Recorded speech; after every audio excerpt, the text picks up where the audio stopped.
Hello and welcome back to another stream of Assassin's Creed Unity as part of our historical chronology project, and yeah, we are diving back into the ending of the 1700s with the beginning of French Revolution, the year's 1789, and yeah, this is already stream number 4 of the game.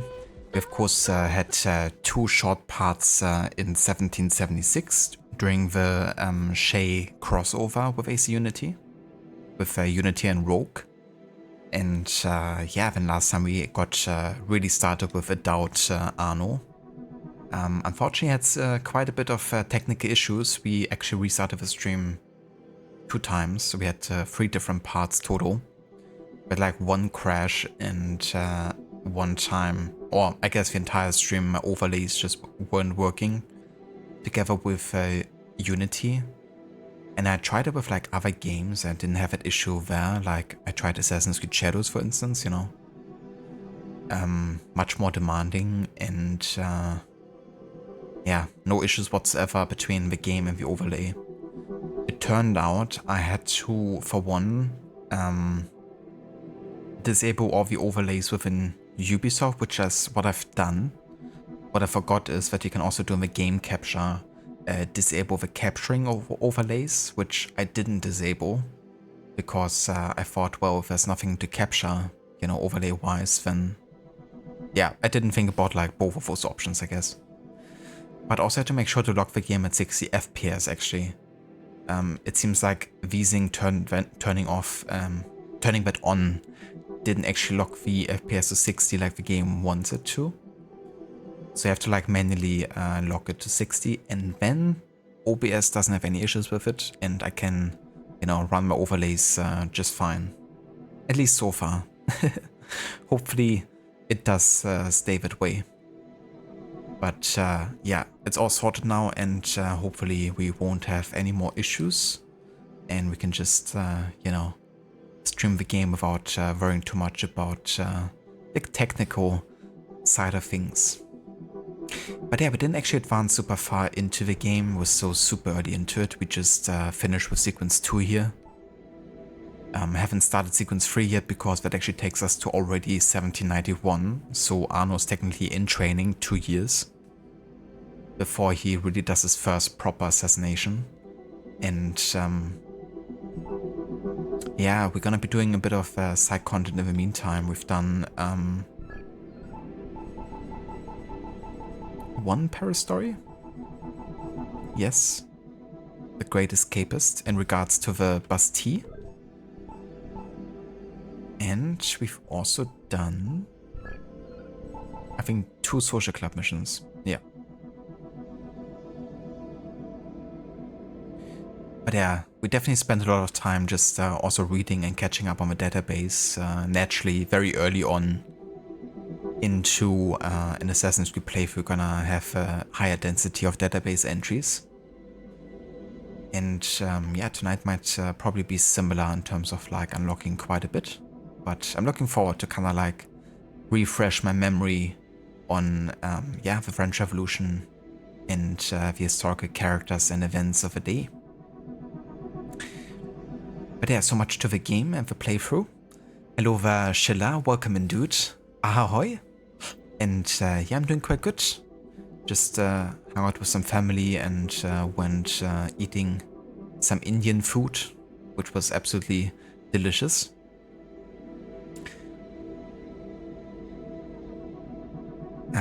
Yeah, how was the rest of your Sunday, and how did the rest of Hitman go?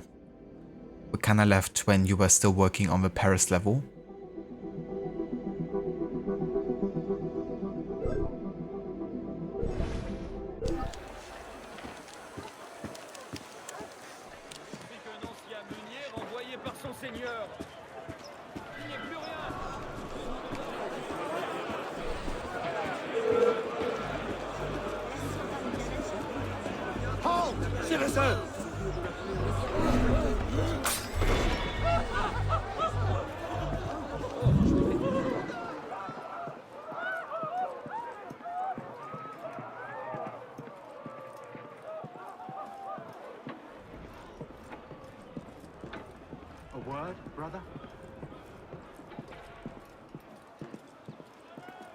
Man, I love Unity, and I really miss the game. It's been like, I think, pretty much 2 years or so since I last actually did a playthrough of this game.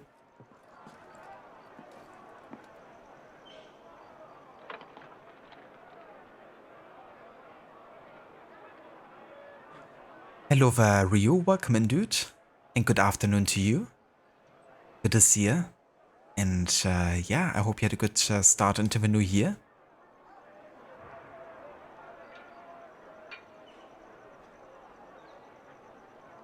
Oh, very nice, Schiller. Glad it went good. And that it's been a lot of fun. But yeah, it's definitely quite a bit to figure out early on. I was actually a bit overwhelmed at first, not gonna lie. Like, my first experience with Hitman wasn't super positive. Because I really struggled with the Paris level, actually. What I've kind of like tried is there's an opportunity to impersonate a model and kind of like go on the walk run yourself, pretty much. And I tried doing it and doing it and doing it and failing it and failing it and failing it. And I guess I was too stubborn and like set on actually doing it that particular way. I'm not too sure if the game actually bugged out or if there was like something in particular I didn't realize. But yeah. That attempt, like my first attempt on Paris, went super bad. But then I replayed the entire level and I tried a different approach and went like so much better. And then it like really clicked for me with the game and I enjoyed the heck out of like each level. What I really love about the Hitman games are definitely the attention to detail with like the locations, you know. Like yeah, it's not like open world, but that definitely means that you have like, you know, everything is kind of like meaningful, really, in every level.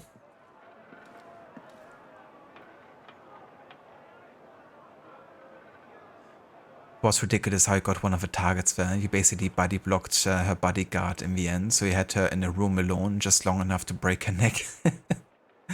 That's very creative, actually, you know, because you could of course just go for like a story objective and make things easier, or like more guaranteed to be easy. But using the actual gameplay, you know, aspects to kind of like lure people away and isolate them. That's really cool. But that's nice that you got creative and you know, got it done. But also that it worked, you know, that the bodyguard didn't like aggro you too much.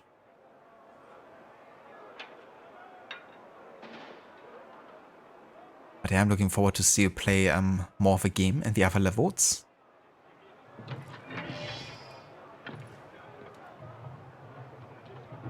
Okay, so the next mission will be hoarding hostages here.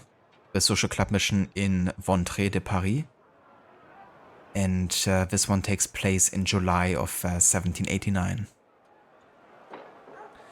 Free the farmers taken hostage by the food hoarders. In an effort to force farmers to give up their harvest, the food hoarders have taken a group of them hostage near the Cour des Miracles. Find the hoarders and free the farmers. The Council.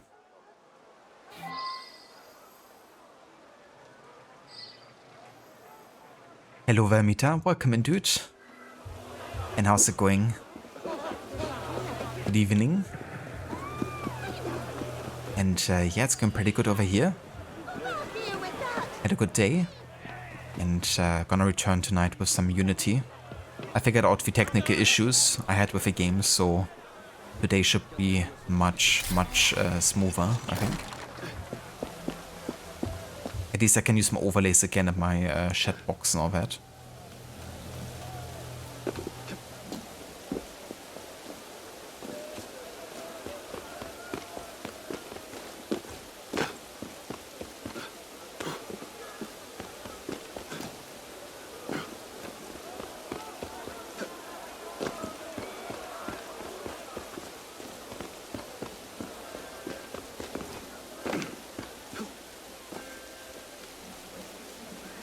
Man, I miss the parkour in this game so much.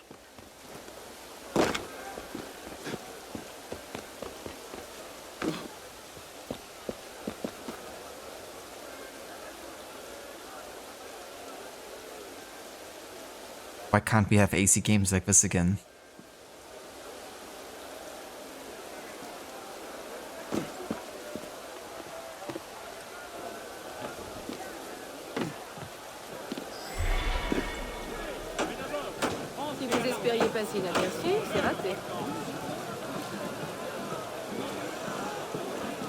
Oh, very nice, Simita. Glad you're doing well.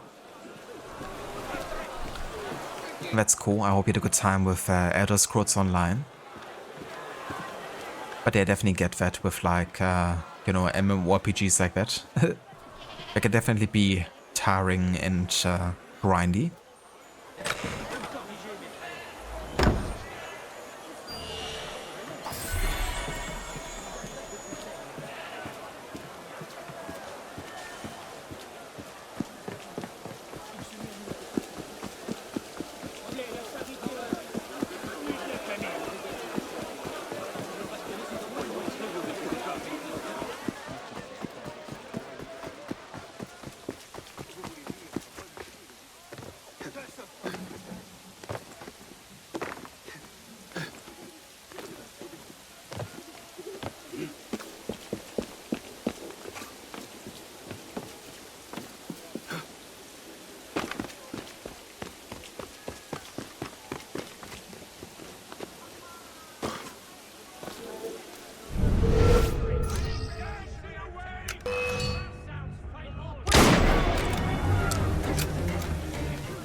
thanks. Damn those bastards. Ah, je me demande qui a pu te faire ça. Whatever he said. He played for more than 7 hours today. You're off the game, Wo. I mean, definitely sounds like. You know, if you can spend that much time with it before you're actually stopping. That flower's for every...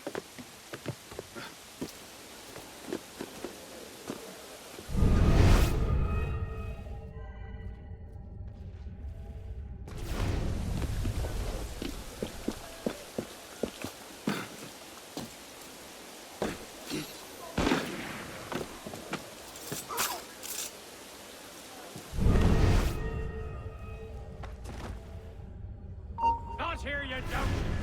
What was that?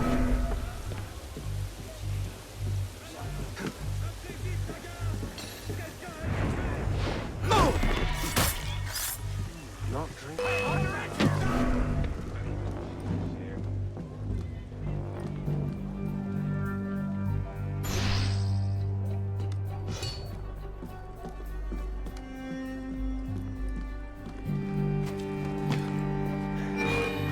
Which road's faster? Oh, shit. That's not good. He shot me. The bastard.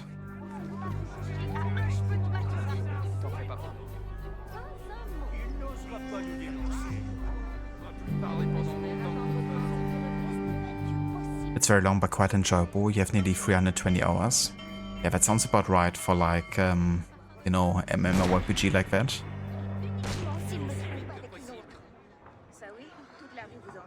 I spend like lots of times with MMORPGs as well in my days. I don't play them like actively anymore.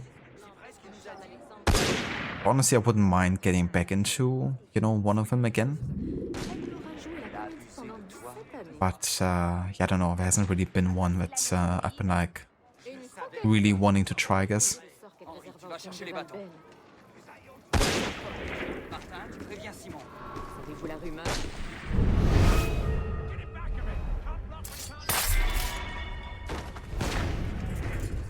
These guys shooting all the time. What the fuck are they doing? I think Unity is being buggy again.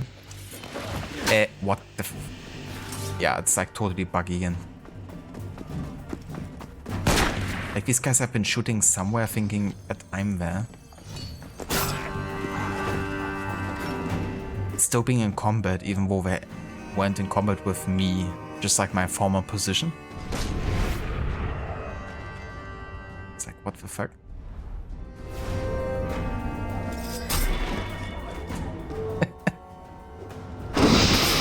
Animation.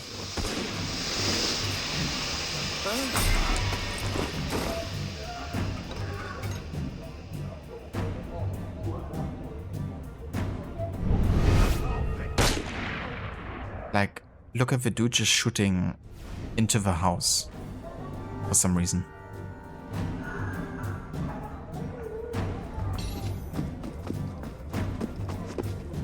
I think I just really have to take out the guys in combat then.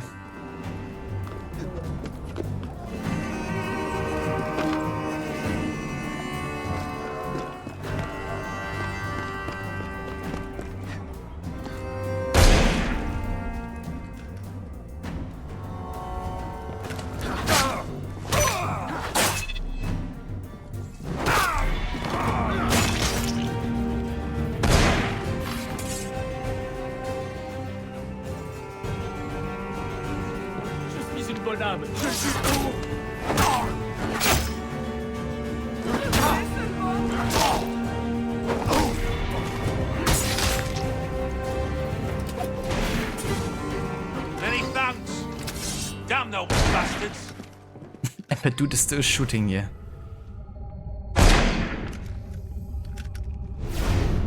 What is he doing?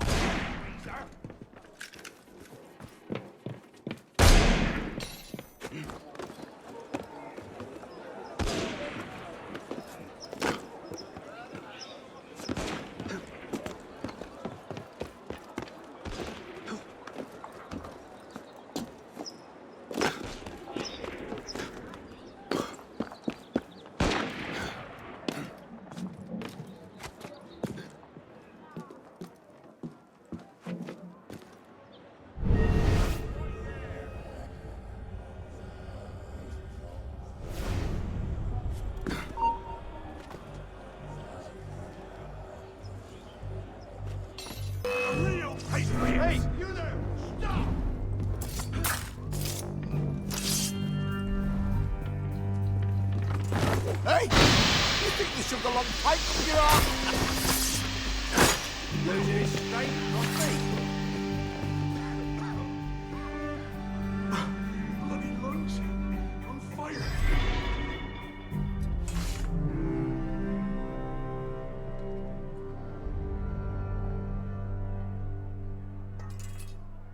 Murderous scum! You're mine!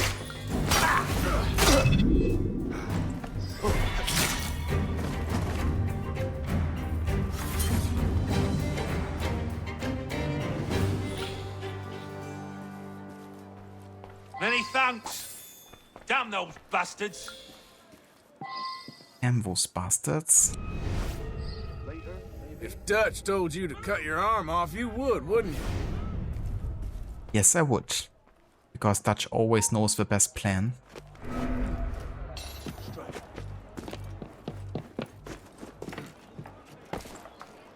I'll knock you sideways.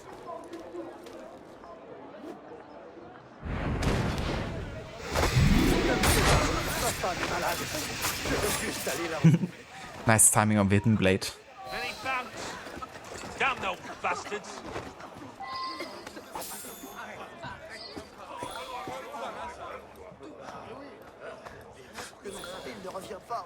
Citizen. Hello there, I'm in a bear suit. Welcome in, dude. And also hello there, Seraph. Good day. Get you right in. No. Oh no. Come on now. Game. Damn monkey shot down. Fucking hell. Now I have to fucking restart mission or what? Ah dear. So if I'm not having technical issues between OBS and the game just wants to throw some game-breaking bugs at me, I guess. First, the guy is kind of like detecting my former position. Then I'm getting like stuck in the wall. It's like, Jesus fucking Christ. Can I catch a break? And if I die now, I bet you that the progress isn't saved and I have to restart the entire level.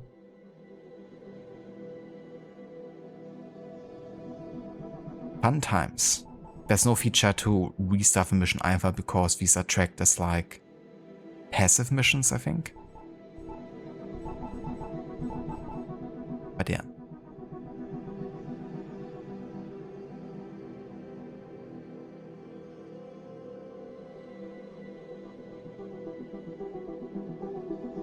Ah, okay, gotcha, Mita. So it's your first MMORPG you play? Gotcha. Yeah, I played like a ton of them. Like primarily one, but in like the mid to late 2000s. Like I really got into them. Or more like late 2000s, I guess. But yeah, late 2000s I played like quite a bit. I guess also at the time where World of Warcraft was like super big, but that wasn't really my poison. Many of the regions aren't available in the base game, but you read that in April they will make all of them available for free for all the existing players. I just see that? I must be working too hard. Which is good because it will save you the money to buy all the DLCs. That's cool. That's definitely a nice move to make like, you know, more of a game accessible to like free players. Does the base game actually cost anything, or is it like free to play in general? I have more bugs in 2 streams than you have ever seen. I guess that's just my luck. Bugs, you mean features? Sorry, yeah, I meant to say features, of course. I'm the bug. Now you exposed me, Seraph. Don't fix me, Vo. Don't try.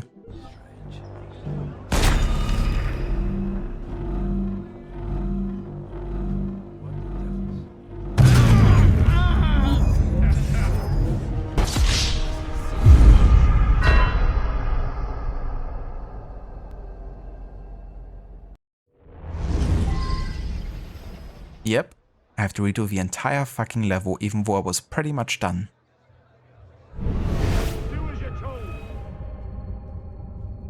Like I was done with everything. Oh dear.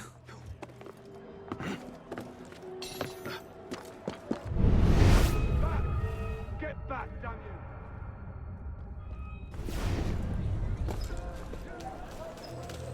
Leave that or I'll have your head.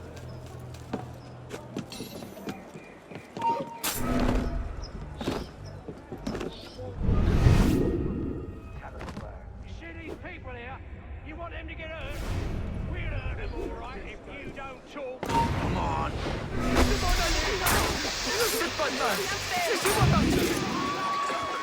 Many thanks. Damn no bastard.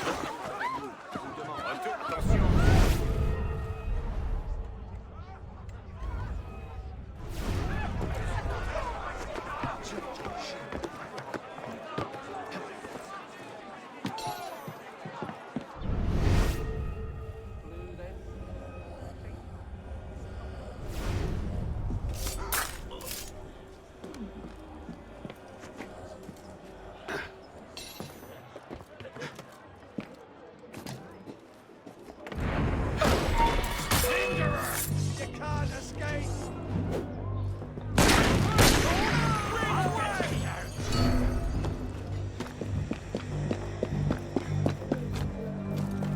Where is he?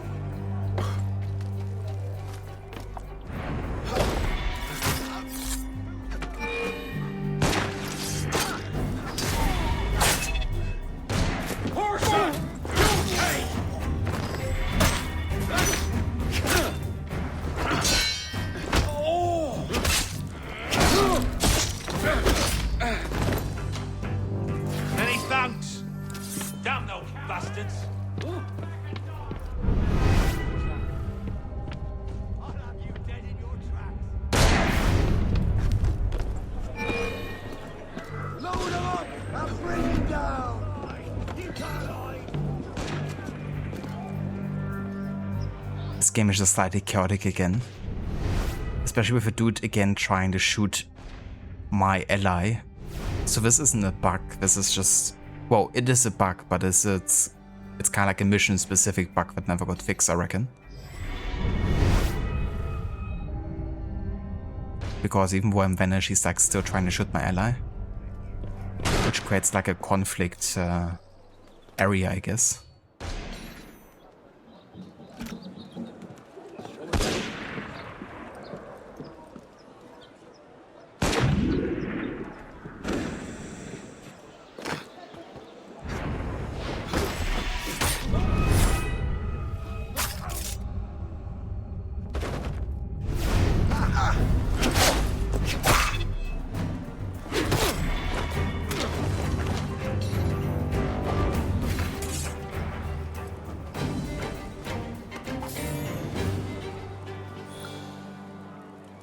Gacha meter, so it's like €20 for the base game. And if you want to buy all the DLCs, you need to spend over $100. Damn, yeah, that's definitely not a little amount. Reminds me a little bit of the World of Warcraft expansions for sure.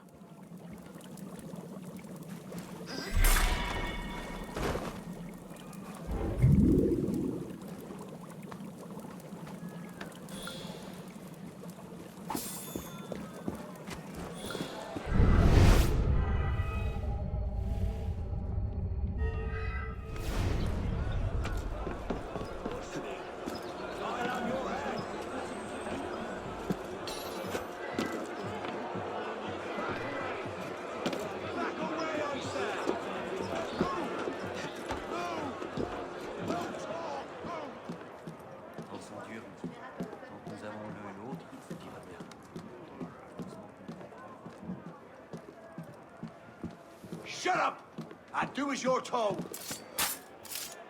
Many thanks. Damn those bastards.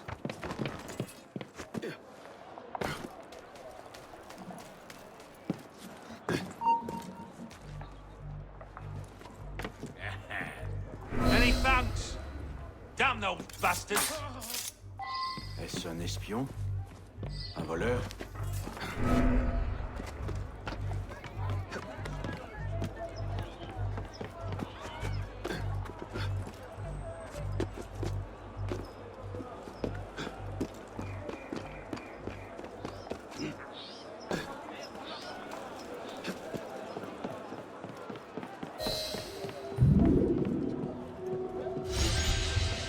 Alright then, got this done for the second time, but this time without any game-breaking bugs. That's also the port Saint Denis liberated.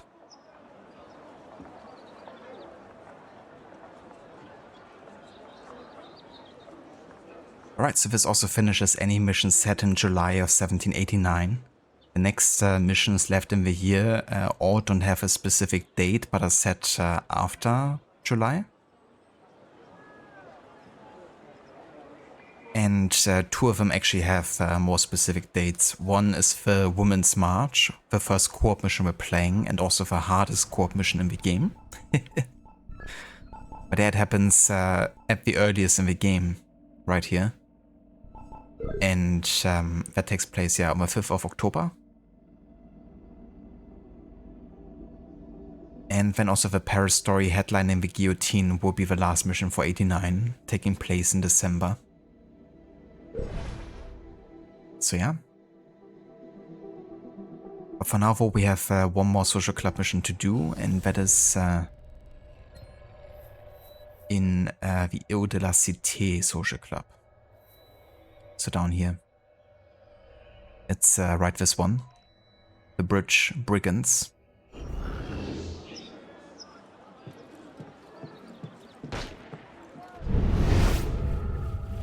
Come at me, bro!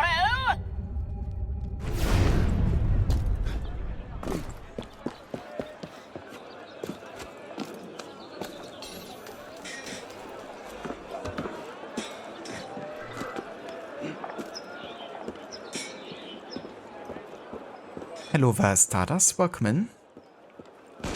Does anyone here have the Xbox 360, and are you good at helping people with certain tech issues on them? You bought yours as restored, but it's running into some issues.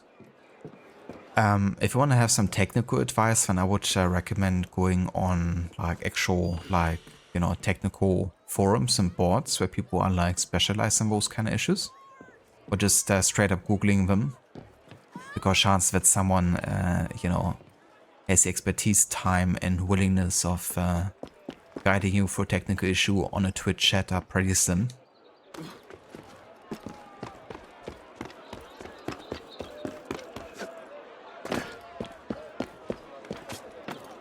Thank you for the GG's, Amita.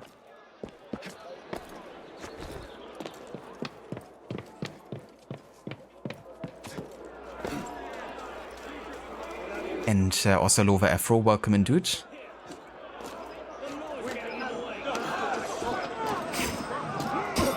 suis incapable de me rappeler où je devais aller. Chez moi, probablement.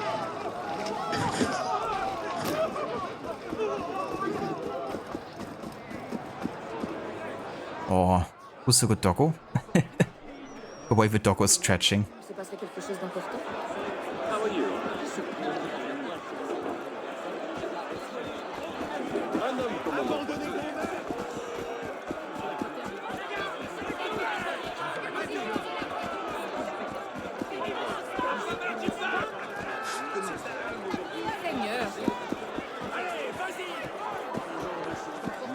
Renuée de moineaux.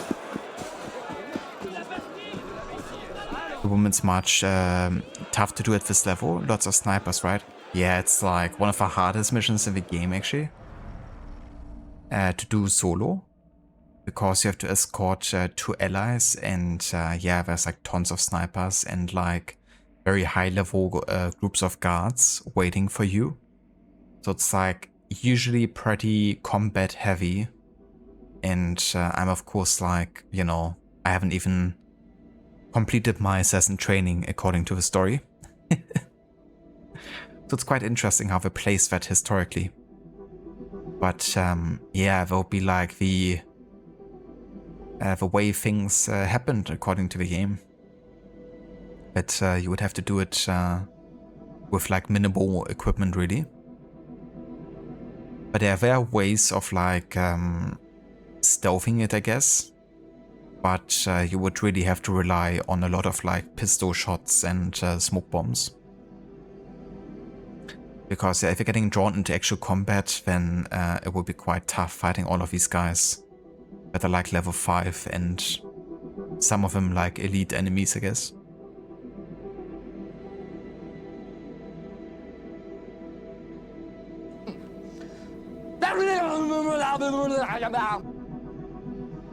Yes. Speaking of doggos, we'll get around to playing Yote this year. It kinda depends whether or not Yote actually releases on PC this year. Because if it does, then I might. If it doesn't, then it's unlikely I will buy a PlayStation 5 just to play the game.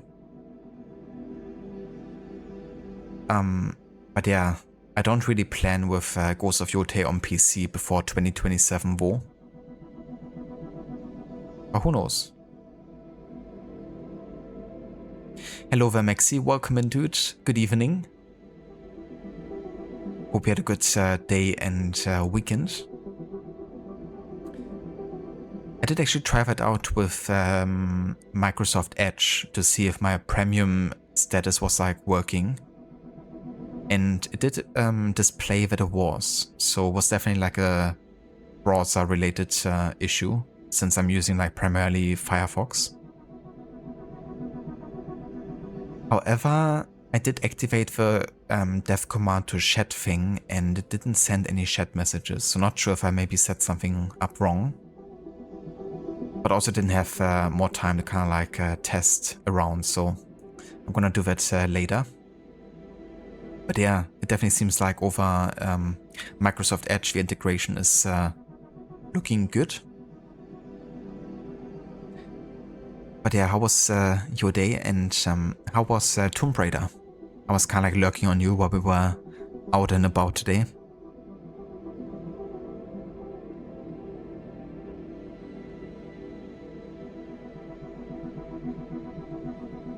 Have you looked in that game and story and you really can't gauge if it's any good? On surface level, it's a typical revenge story. Yeah, I haven't really seen much of Ghost of Yote story-wise. I kind of like try to stay away from too many spoilers. But it does strike me also as like more of a revenge story a la Assassin's Creed. And the way, you know, the open world functions, it really reminds me a lot of games like Mirage and Shadows. You know, how open it is on how you can pursue different targets at your own kind of like pace. But yeah, I do look forward to playing it though. I mean, it looks like, you know, very close to Ghost of Tsushima, which I absolutely loved. I think the combat looks a bit more dynamic maybe. Like more fast-paced and unforgiving. And yeah, the main character has some really cool tools from what I've seen. Plus like the setting change will be really good as well. So yeah, I have to say I'm like actually super hyped to play it. But yeah, I don't want to like spend, I don't know, $350 just to play it, I guess. So I'm waiting patiently. But yeah, I don't have a PlayStation 5. I have like quite a few consoles at this point. Like I have an Xbox 360, an Xbox One. We have a Xbox Series X. I have a PlayStation 4 Pro. And I guess a gaming PC. And we also now have a Wii U as well. Which has backwards compatibility to like older Nintendo titles. But yeah, we don't have a PlayStation 5 actually. But yeah, you know, at this point with like so many games coming to PC, yeah, don't really have much to justify, you know, getting yet another console.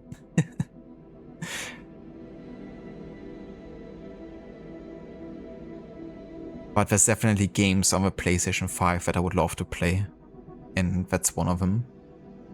Another one is Astrobot. That one looks like so much fun.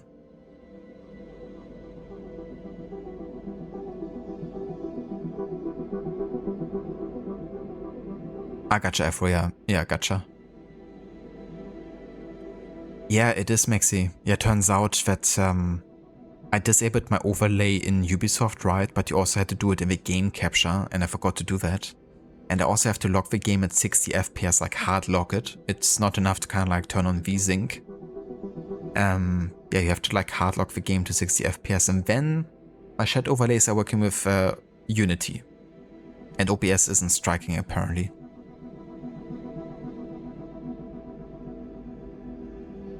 So yeah. I'm definitely glad that it's like working out now at least. Did I have a use bot account ticked? That could be that I didn't have it ticked actually. I don't remember. I'm gonna have another look for and do some testing around. I'm sure I'll get it to work. Because I did recognize, you know, like the streamer bot connection and the current game being tracked and all that, so it definitely established like a working connection.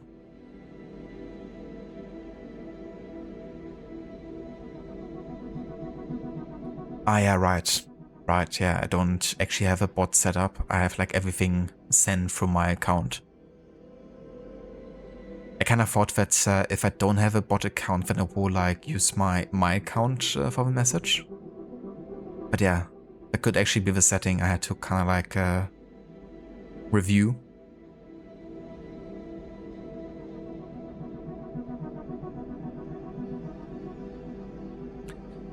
And a verse for the lurk, Maxi. That's definitely understandable, dude. Because yeah, I can imagine like, you know, trying to 100% a game like that. Watching a YouTube video guide and, you know, streaming and reacting to everything can be quite a lot. Would definitely overwhelm me a little bit.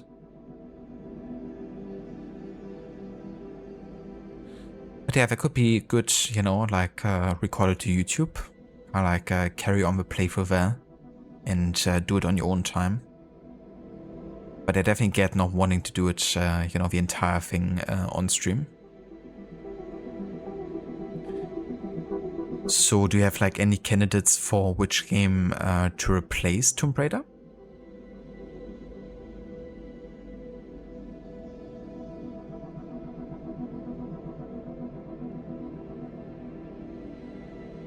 Ah, that's fair, Afro. Yeah. Honestly, I haven't seen that much discourse about Yote either.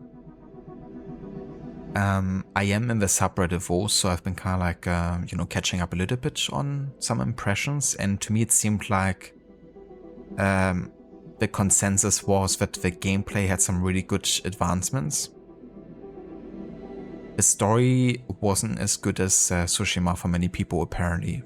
I guess they weren't quite as invested into the story as they were maybe with Jin.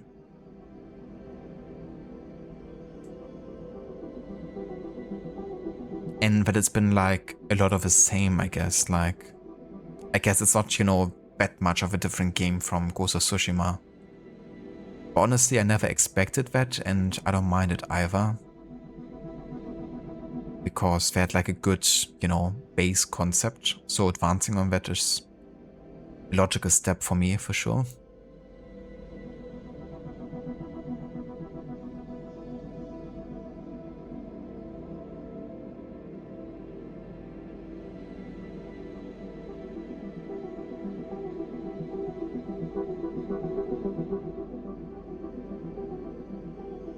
Ah, right, Maxi. Yeah, I read that message on the side that it would like redirect to the broadcaster account, so I assumed that was working. But yeah, that's probably the issue then. That I had it like checked. Ooh, Avatar Frontiers of Pandora. Interesting. That game actually looks really good. Like the engine that it's running on. Like quite a beautiful game, and I thought that gameplay wise it also, you know, has definitely had some pretty positive critiques. I'm looking forward to see you play that because I haven't actually seen too much of it. We do have it though because it's one of those games I've got through the Ubisoft Creator Program. But yeah, I never really checked it out though. Claire bought it for you on your birthday last year, so you really want to give it a go? Oh, that's cool. I don't blame you. Yeah, looking forward to see how that game is after seeing a bit more of it. You know what? That's the first game I also thought of, like Far Cry, whenever I saw the game. I mean, yeah, it's like Ubisoft first person with like shooter elements. Not too far off, I guess.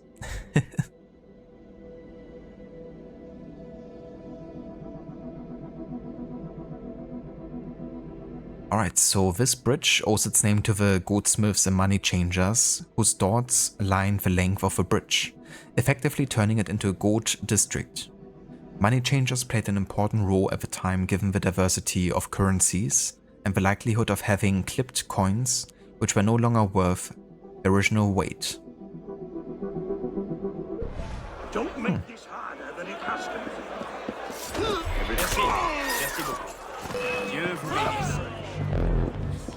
Oh shit.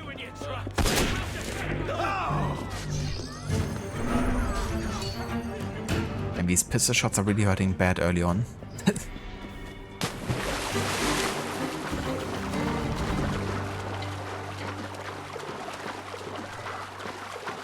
It's like, dude, I'm just saving someone from being killed by extremists.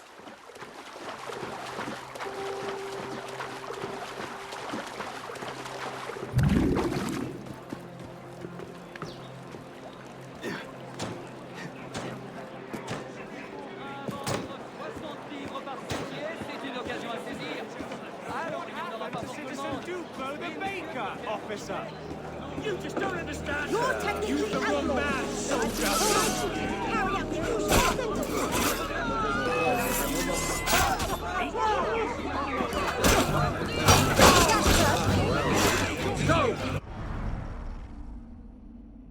We found the Conciergerie. This palace was the seat of the kings of France from the 10th century to the middle of the 14th, when Charles V abandoned it for the Louvre. By the early 15th century, it was primarily used as a prison, with the name concierge from concierge, keeper of a royal palace, stuck. By the time of Revolution, the Conciergerie was the main prison in Paris. For many, it was the last stop before execution, which earned it the nickname Antechamber of a Guillotine. The Conciergerie was also called the most lucrative furnished lodging in Paris. Prisoners were allowed to rent a bed for 27 livres a month, but since many were executed after only a few days, jailers could rent out the same bed sometimes 10 times a month. Jesus. Baguette, baguette, oui, oui, omelette du fromage. My French is perfect. I couldn't have said it better. Hello there, Dr. Darling. Welcome in.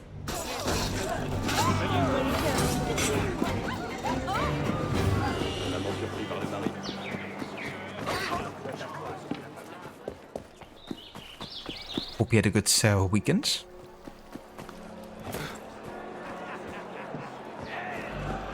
Hey! You want me to find it? manifeste toujours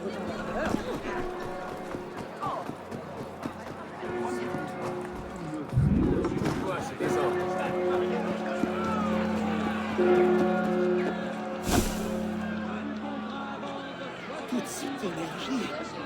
The way Arno teleported to the haystack.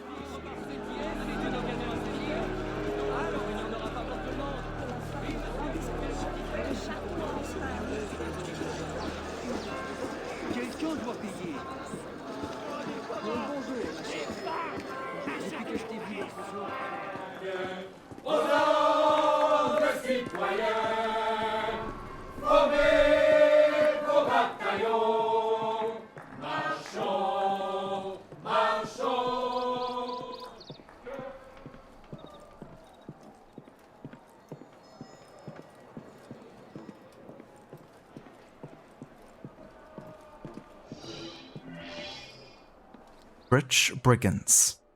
Assassinate the 4 captains exacting tolls at the bridge to the Île de la Cité. A band of thugs are extorting common citizens by charging a payment simply to cross a bridge. Eliminate the captains on each bridge.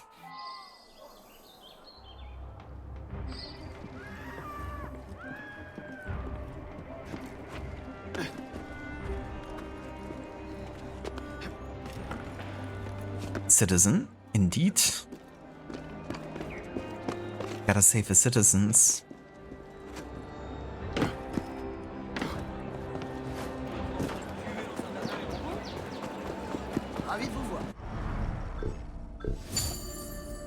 Okay, I actually have a bit of money here. Let's get some upgrades. For one, I would like to get an upgrade for additional smoke bombs and stuff. The sans-culotte belt could be quite good.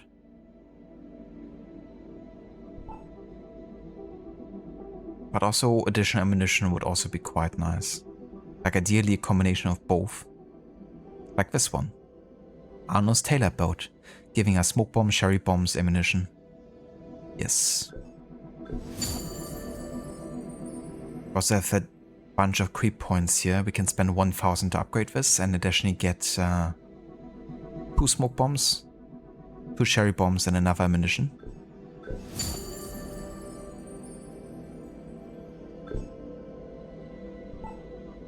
Alright, would also be nice to have like a longer synchronization time in eagle vision range.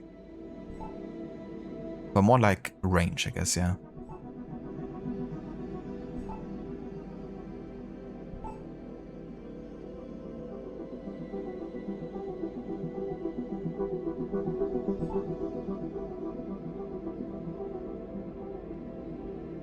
But that's not quite as important. I kind of like the look of the OG hood here for now. Definitely want to get a better weapon though.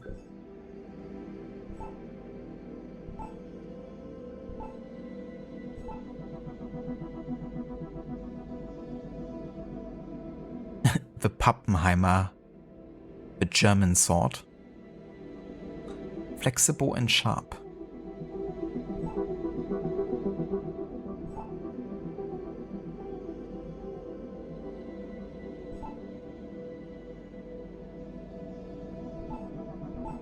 Well, going with authenticity, let's go with Arnaud's French rapier. This sword has been in the Dorian family for generations. Also gonna upgrade the damage a little bit here.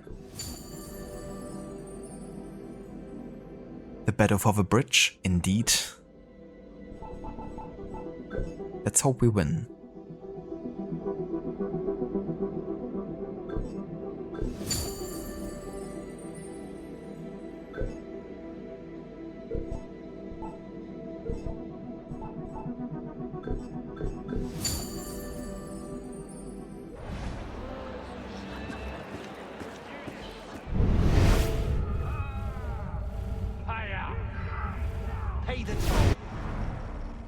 The Pont Saint-Michel. The first bridge on this occasion was built during a lull in the 100 Years' War in around 1378. It was named after the small nearby chapel of Saint-Michel in the enclosure of the Palais de Roi, which also lent its name to the district. It was the first occasion of a fixed bridge linking the city to the left bank. Like all the other bridges at the time, it was fragile and often ravaged by flood waters. At the time of revolution, it was lined with 32 houses, which would only be demolished in 1809. It's like, hey, this bridge is super fragile. Let's build 32 houses on it.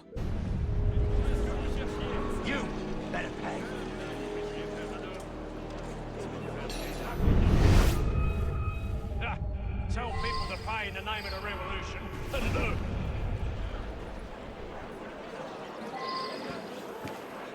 Keep them moving. More money. More.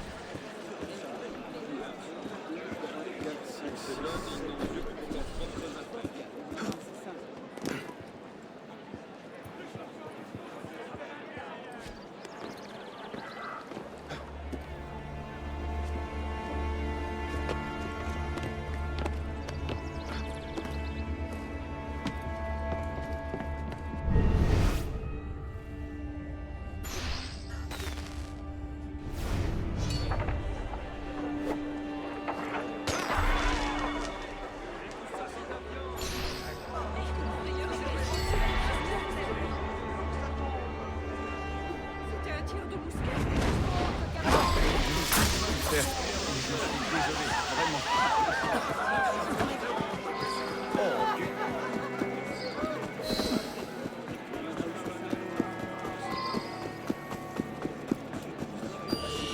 here. Make this easy on yourself. Tell me who you're.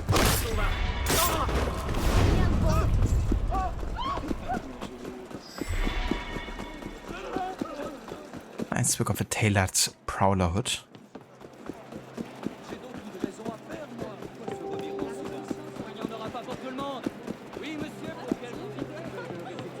Calme-toi, voyons.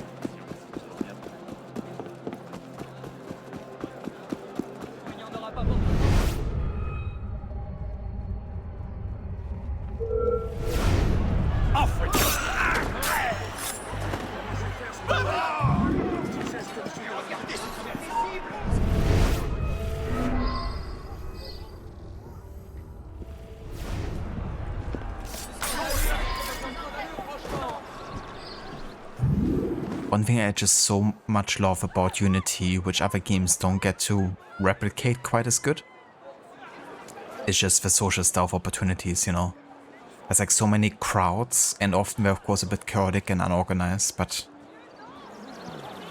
just allows for these types of kills where you just like a blade in the crowd and you just, you know, do it from a blending position and you kind of go back into blend and nobody sees you.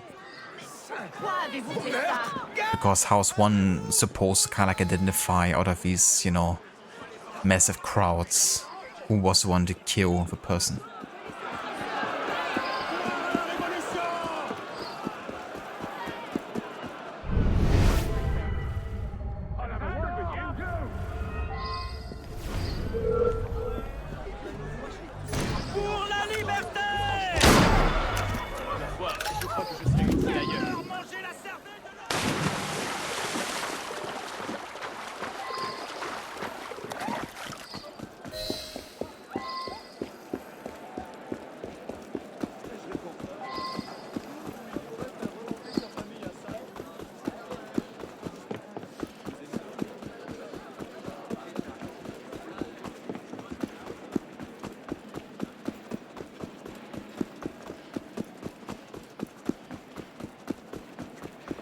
Now, I want to talk what do you want then? Whose side are you on? What then? exactly? On. Je vous souhaite la bienvenue. Très bien. Quoi d'autre? Quoi donc, les gens? La conscience.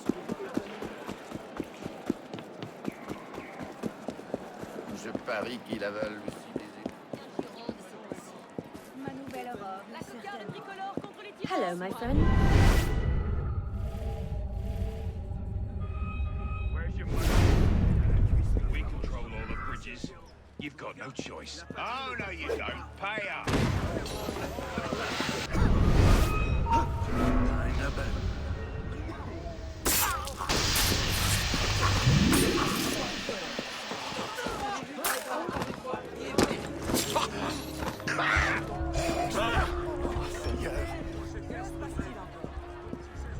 Bloody hell. Marco!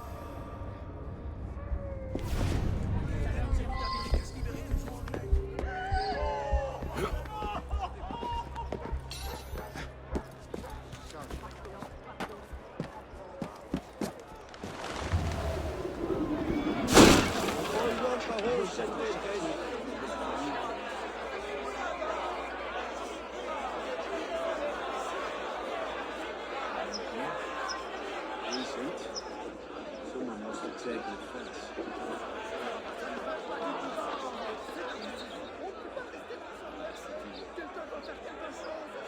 If any information to share, then do so right bleeding now. Hey, now then. Let's hear the story. Here's what killed you.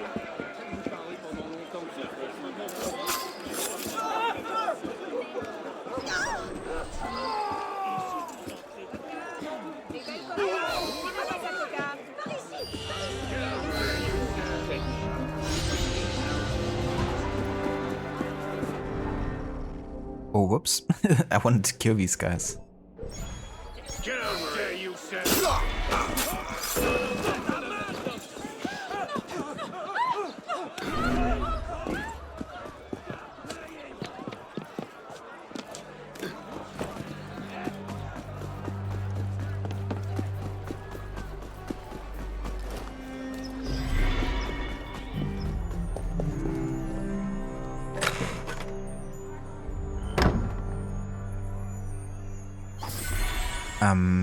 Basut Hitman and Absolution and Blood Money were some games that experimented with levels with large crowds. There's a great level in Absolution particularly. Oh yeah? That's really cool. I didn't actually know that. But I really wanted to play these games for a long time too. I really want to play like all the Hitman games eventually.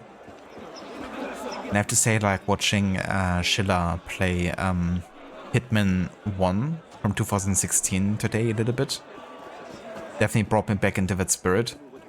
But also, you know, getting back to games like Unity and Syndicate, which kind of like replicate some of the, you know, mechanics and approaches to missions. I definitely love those types of games, so I think I would really enjoy the older Hitman games too.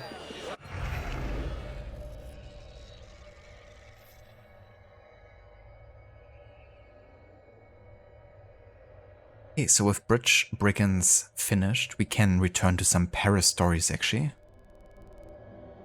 And we are supposed to do a la Lanterne. I have like no idea where exactly it is, but I think I can do it from the progress tracker.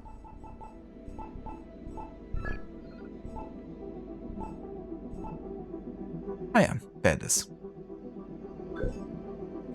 Mob justice sometimes erupts in spontaneous violence. The Duchess de Frémier's son has been lynched by an impassioned crowd. Protect her as she returns to her home with a pendant belonging to her murdered son. A pendant, sorry, yeah.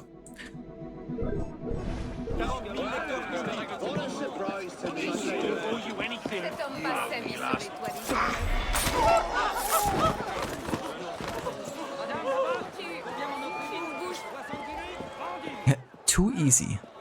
Give me a challenge.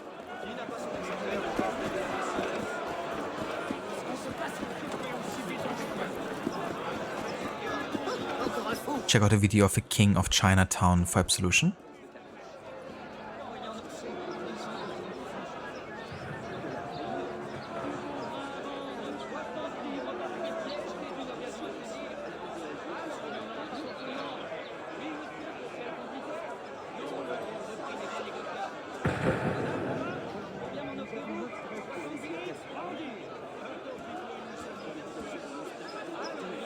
Right, I will. Oh yeah, no worries, Onibasset. Yeah, I wasn't gonna like check out an entire video. But I made like I searched on YouTube on my laptop to kind of like you know, have it open in a new tab so I can like have a look later.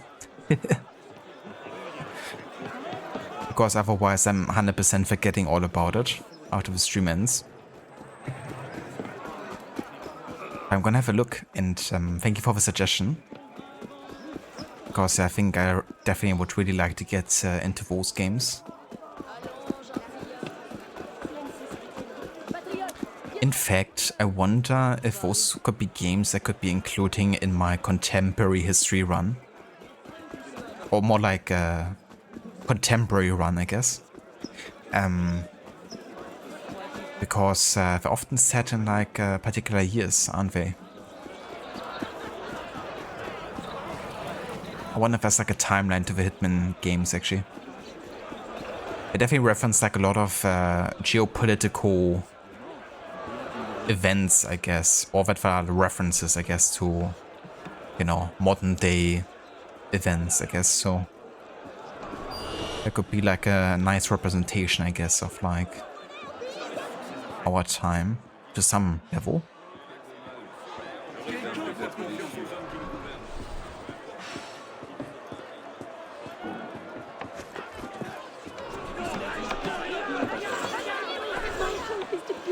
A lot of people don't like Absolution, but it does have some great individual missions. So is that like gameplay related, or is it like story related? A dislike? Why do they not believe us, please? I want nothing but to return home to grieve my loss. They hanged me for no good reason. I've taken a small pendant from his neck. Please, sir, could you protect me as I take it back to our family home?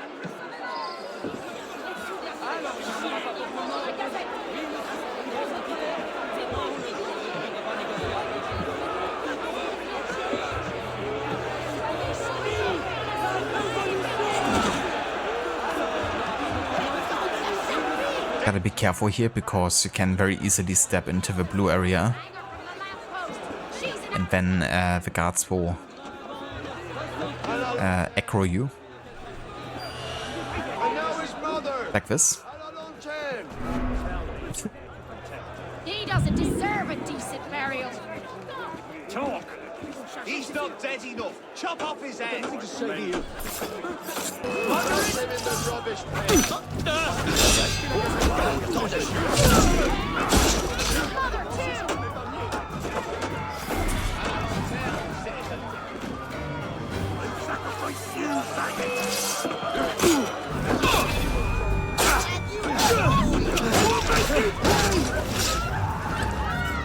Easy, friend.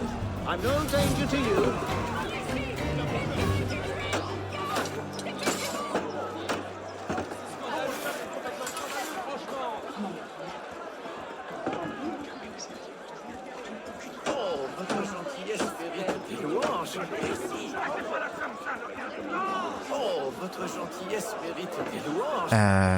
Some is how Agent 47 acts different than other games, and also there was more linearity in it for the levels.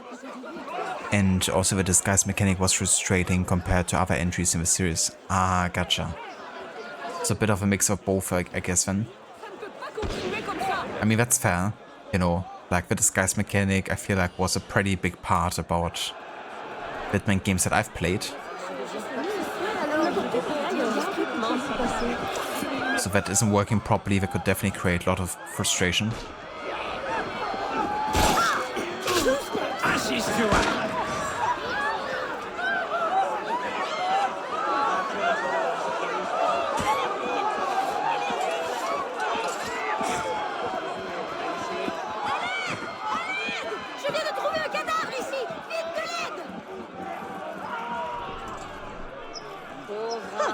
Finally got just what you deserve. Cheer, my My friend. regards to hell.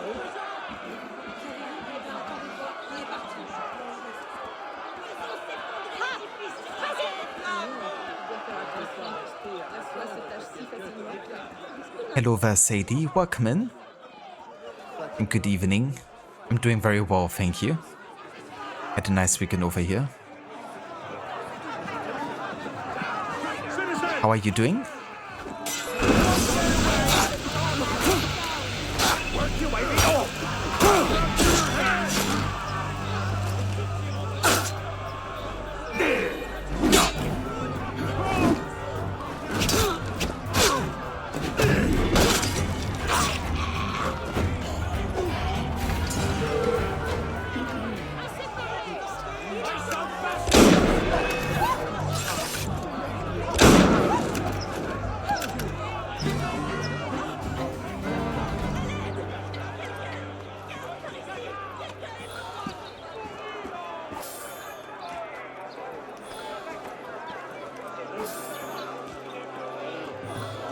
Enemies can see through your costume more easily than other games. Ah, okay.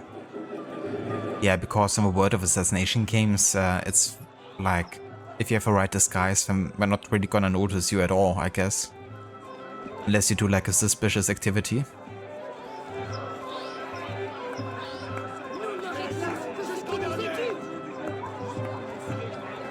Sadie, long time no speak. How was your Christmas and New Year's? You've been good, thanks. Keeping busy with your new job. You say new, you've been there 3 months now. Yeah, Matt, remember you talking about, you know, changing job and starting out with a new one? I can imagine. I mean, you know, even though 3 months sounds long, in the context of like starting a new job, you know, can still mean you're kind of like in a training phase, I guess. Or like learning and getting to know phase. But yeah, I hope you're enjoying your new job so far and that things are going well there. As for me, things are going good. I had a very good Christmas, you know, celebration between like Levy's family and my family, and yeah, New Year's was pretty chill. Unfortunately, Levy caught like a really bad cold that lasted like for 2 weeks. At least I have something to remember him by. May he rest in peace. But yeah, she fortunately got better now, so that's good. But yeah, there's definitely lots of sickness that went around here. But I managed to stay healthy though, fortunately. Synovian enforcer enemies in Word of Assassination with a dot that can see through your costume. Well, everyone is like that in Absolution. Ah, gotcha. That's right, yeah, I remember them. Well, that's definitely frustrating, yeah. Because then your disguise isn't really that, you know, effective.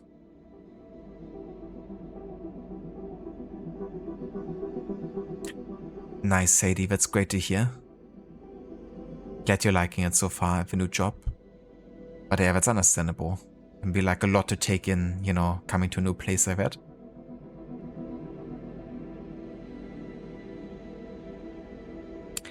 A la Lanterne.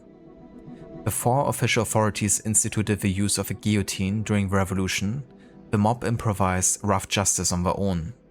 Often simple lampposts, lanterns, were used to summarily hang the victim. The most famous lamppost was found in the Place de Grève in front of the Hotel de Ville.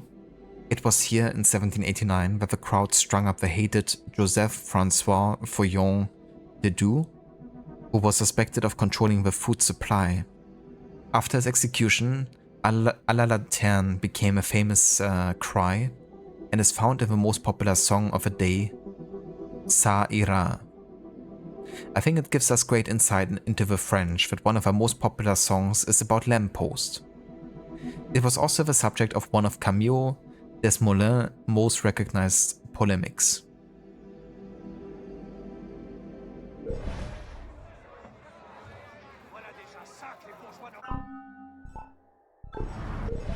Let me have a look at the database real quick.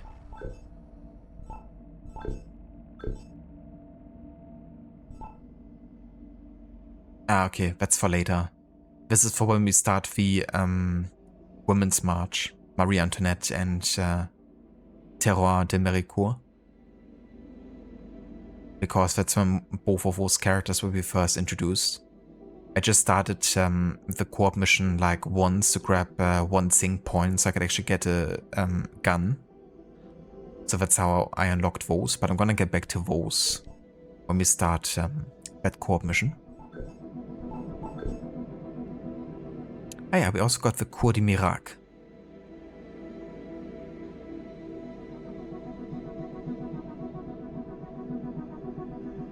Sadie, so much to take in. It doesn't help how we're revamping the whole show these next couple of months too, so it's all changing again. Ah, gotcha. Yeah, I feel like that's true for like many companies right now. You know, with a car like in a transition phase. I'm not sure how much of that has to do with AI and all of that in your job. But yeah, we're definitely also transitioning quite a bit in our firm at the moment. By the way, Ubisoft has made a 60 FPS patch for Far Cry 3 on PS5, which will release on the 21st of January. Oh, that's really cool. Love to see older games, you know, get some love, and Far Cry 3 is like a fan favorite, isn't it? I've yet to play that one, actually. Well, I've yet to play any Far Cry game except for Primal.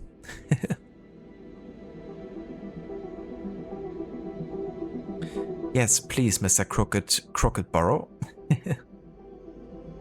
That's me, but don't abuse my name. It gives me hope for AC Unity. I hope so too, dude. Like, that game deserves, you know, a next-gen patch. Howdy, howdy, partners. Hello there, Grace. Welcome in.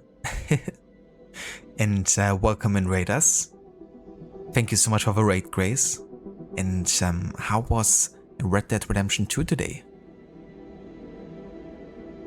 How far into the game did you get?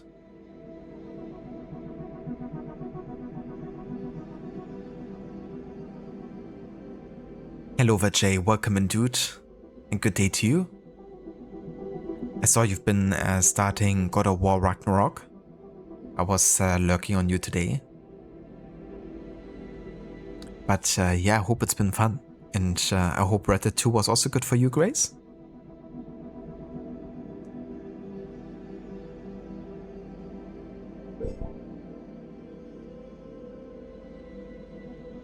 Hello, Soul Trooper. Welcome in, dude.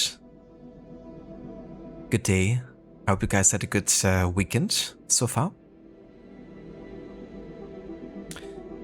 It was good, Grace. You're finally into chapter 3, so you think the furthest you've ever gotten in a playthrough attempt? Oh, that's cool.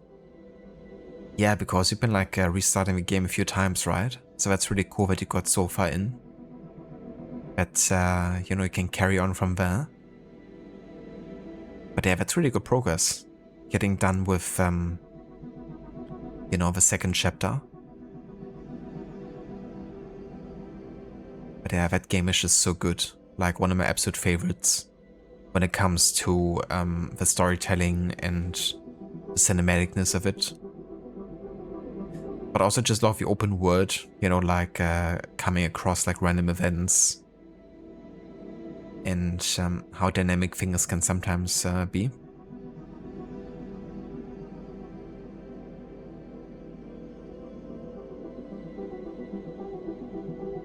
This is playthrough attempt 3 or 4. That could be, yeah. I've definitely been there for another attempt, I think, before.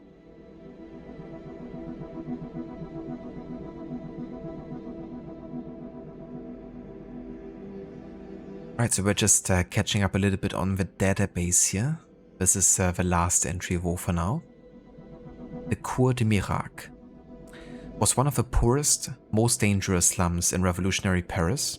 It took its name from the many beggars who faked terrible injuries and diseases to elicit donations, only to be miraculously cured when it was time to go home. You'd think the name would have been a good tip off for people. Yeah, probably.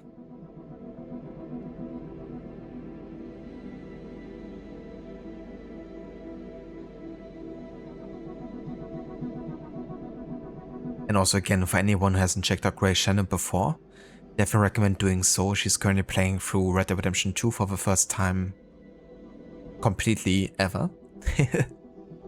Not for the first time, I guess, but for the first, you know, playthrough. And yeah, she's also a big fan of indie games, action adventure, kind of like point and click games as well. Stardew Valley, and yeah, it's a really lovely streamer. So if you want to check out, then have a look at the link in channel.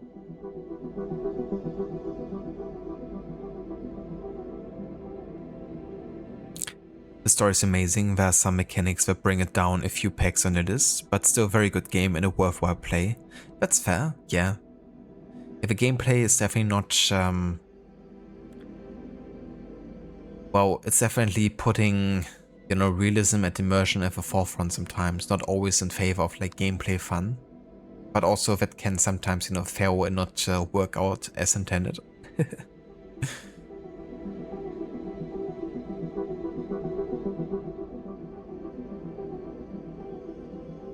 Very tempted to play Far Cry 3 again. Michael Mando's performance as Vaz was top notch. That's one thing I'm most looking forward to when playing that game, because I know Michael Mando primarily from Better Call Saul, and I absolutely loved his performance there as Nacho. And this is quite a bit earlier, so it will be cool, kind of like, you know, see him as like a younger actor.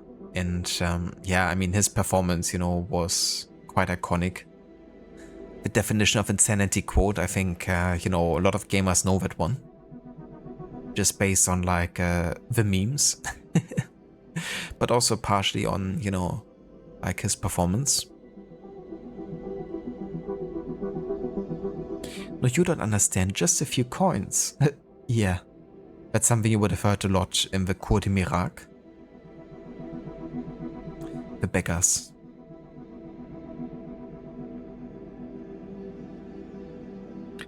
You're in previously unseen territory, so it's mostly the first time. Some aspects of the gameplay is difficult for your brain, but doesn't make it any less of a great game. That's fair, yeah. Yeah, there's definitely a lot that can happen sometimes, especially with a wanted system too.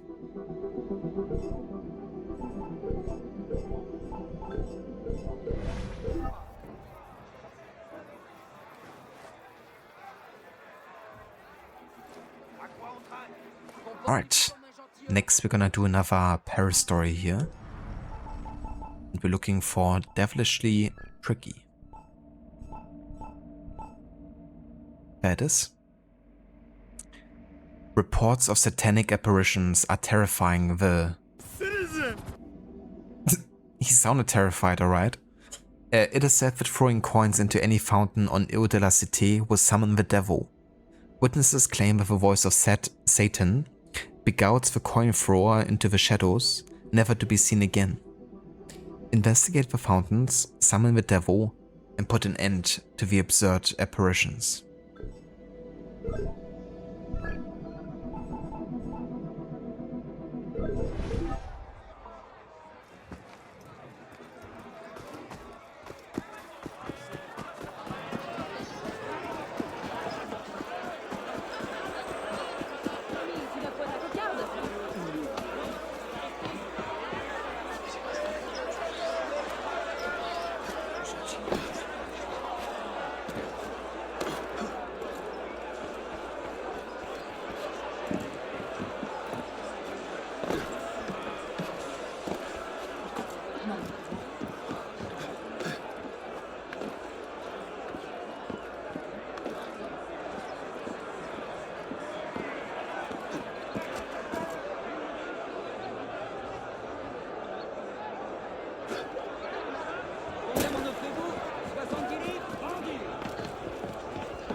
Grace, although even your previously unseen has been previously seen, you've watched so many people play the game, there's not a ton that's actually new for you.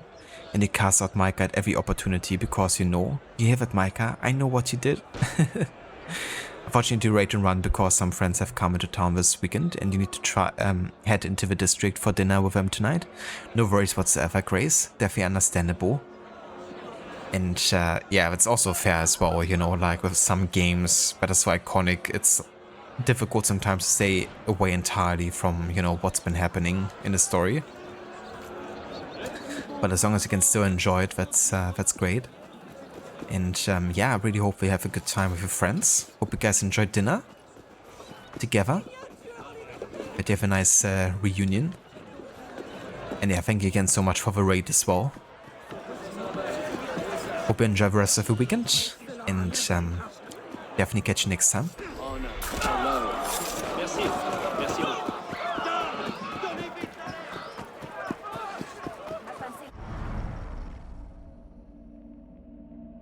The Pont de Notre Dame.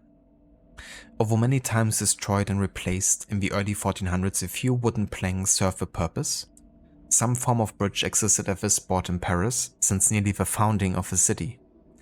The bridge was historically lined with houses, but these proved to be too much of a burden on the bridge's stability. It's kind of like a theme here, isn't there?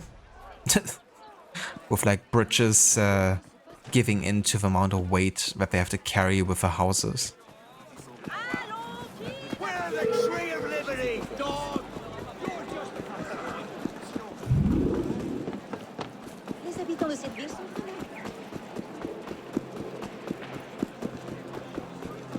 Peux-tu me dire ce qui se passe?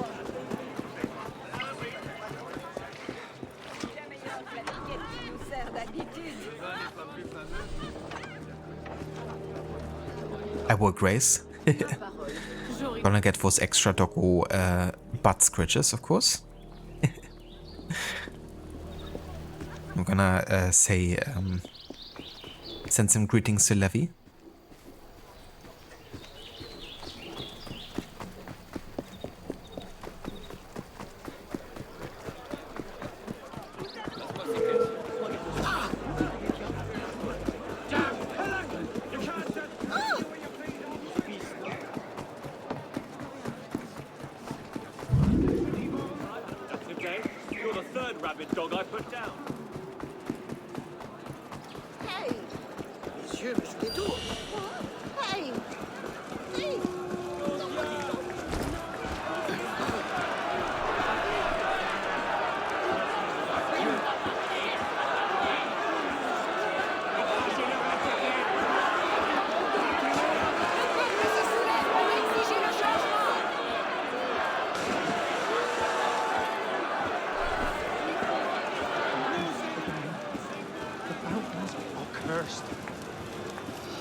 Devilishly Tricky.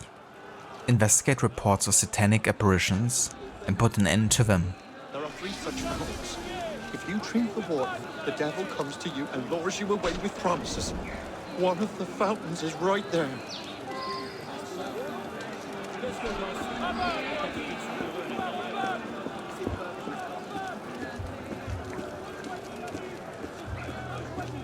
Careful, citizen.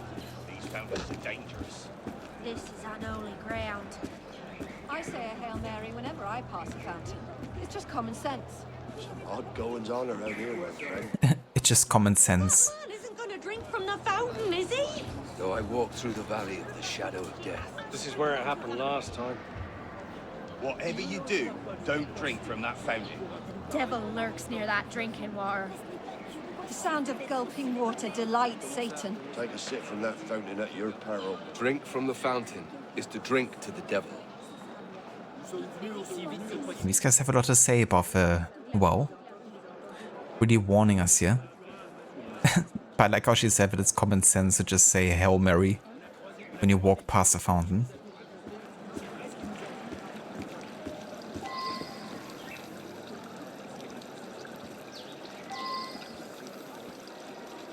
Come to me. I can give you untold riches. Eternal life can be yours. Everything you desire. Just come to me. Yes. This way. He's here!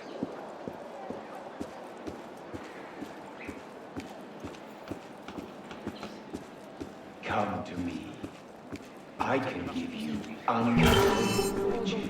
Into the trap. You will find peace.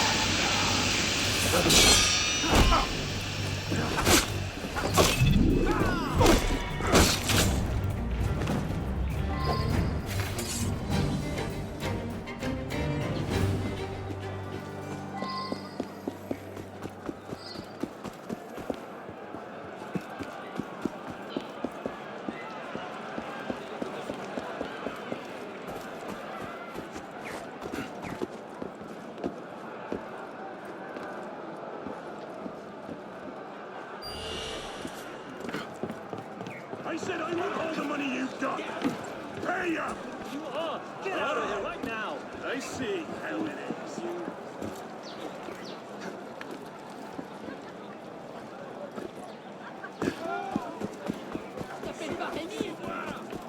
Encore un disciple. Il est là. Que se passe-t-il?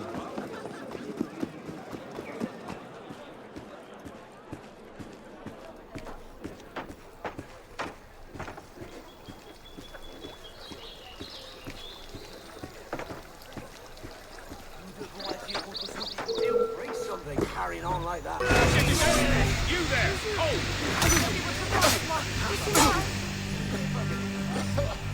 Oh! Bury some steel! Smash ya! There you are!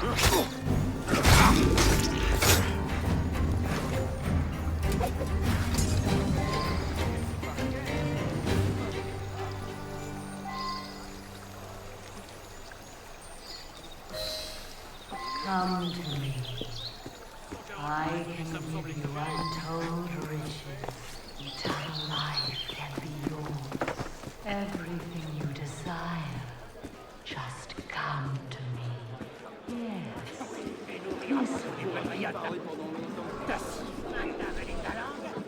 Oh, you will find peace at last.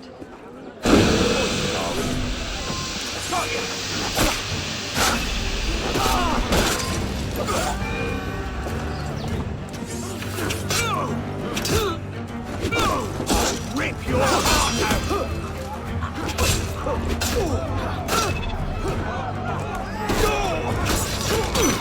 After him!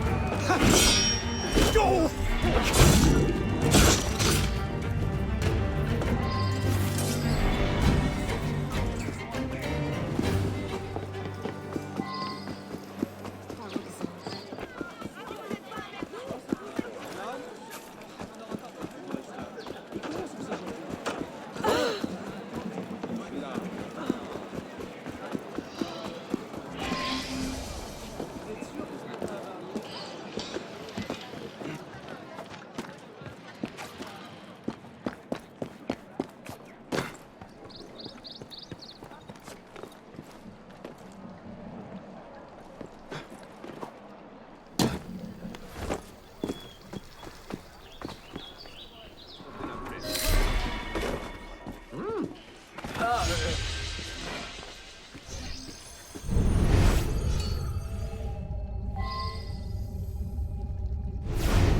And that's all you could watch for tonight. No worries whatsoever, Dr. Darling. Yeah, I know I started kinda late today. I hope you have a good night and a good rest, dude. And a good start into the new week. Thank you for dropping by and for joining us tonight. And yeah, catch you next time.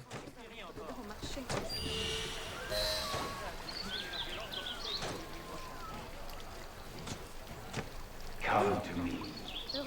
I can give you untold riches. Eternal life can be yours. Come back. Don't forsake me.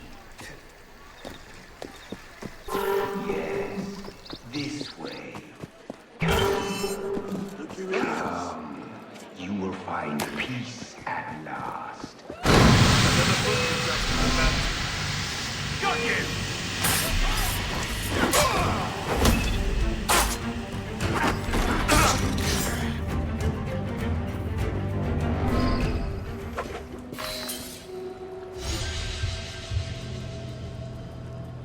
And there we go. Devilishly Tricky finished. And that already brings us to October of 1789 with the 5th of October and finally that co-op mission I was talking about. The first we're gonna do and the hardest of it. And that's of course the Women's March. That might take me a little bit to get done. And I will also have to do a bit of preparation here. Primarily I want to find a shopkeeper.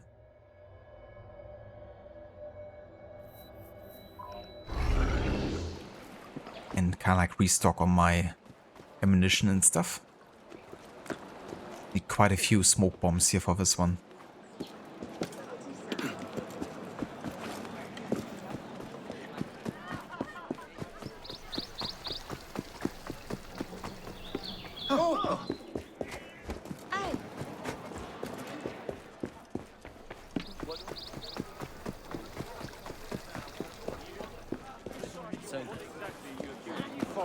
I'm no traitor. What is your problem?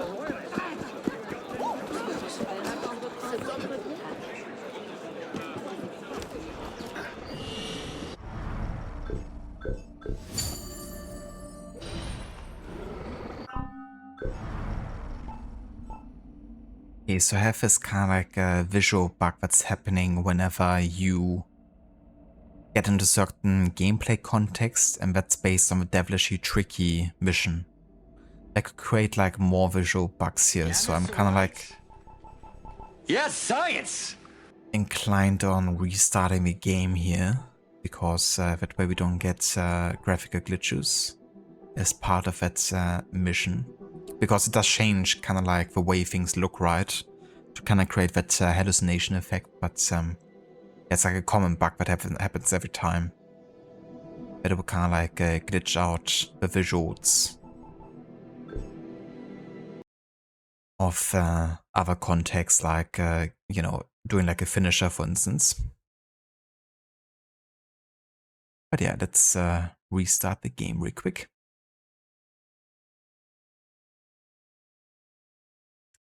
Hello, welcome in, dude. Good evening. And how's it going?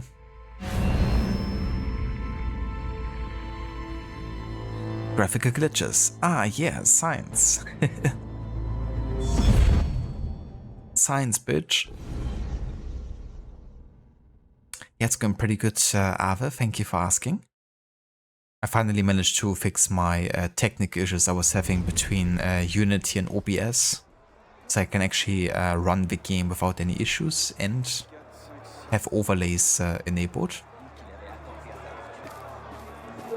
So yeah, that's going pretty good.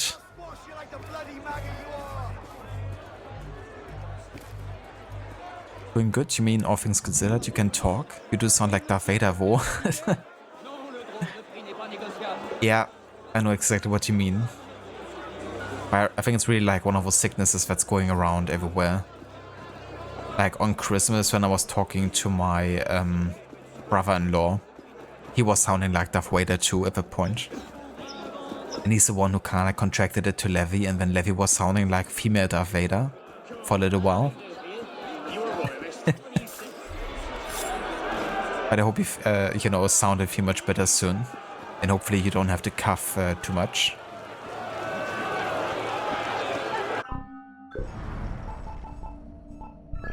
Alright. Time to start our first co-op mission. And the hardest of it. The Women's March, which is set on the 5th of October, 1789. France is starving and the women of Paris have taken matters into their own hands. Defend the march as it leaves Paris to ensure the voice of the people is heard by King Louis XVI.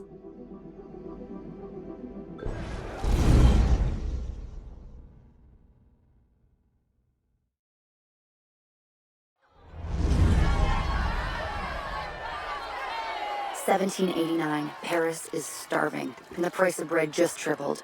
Working class women are about to change the course of the revolution. Mind your business, sweetheart. And you mind yours, citizen. Caroline de Méricourt. She was the 18th century Joan of Arc. And she didn't take no for an answer. That bounty could feed 100 starving poor. Or one nobleman. Villainous whore! Find a brothel and make yourself useful! While Méricourt was fighting to keep Paris fed, Antoinette and the royals were throwing parties. Bring us more of this cake. Let's tell the royals that our families must eat too. For the Templars, this march isn't about bread. It's about royal blood. Blood! Blood! Blood! Blood! This bread march really ignites the revolution. Protect it and keep it peaceful.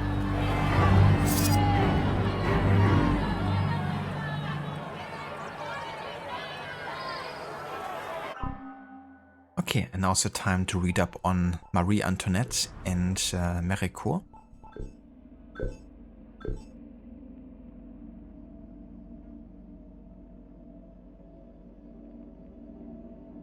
You did password 2, Amita. You were at work trying to talk to the clients and it was hard to speak. That really sucks, dude. Like, if you're also kind of like bound to having to talk. That's like part of your job and, you know, it's like difficult. Yeah, that's really annoying. Jay, you think Darth Leviathan would work just fine as a name? That is true, actually. That has a ring to it. And it's very fitting for her. She would definitely be part of the Empire.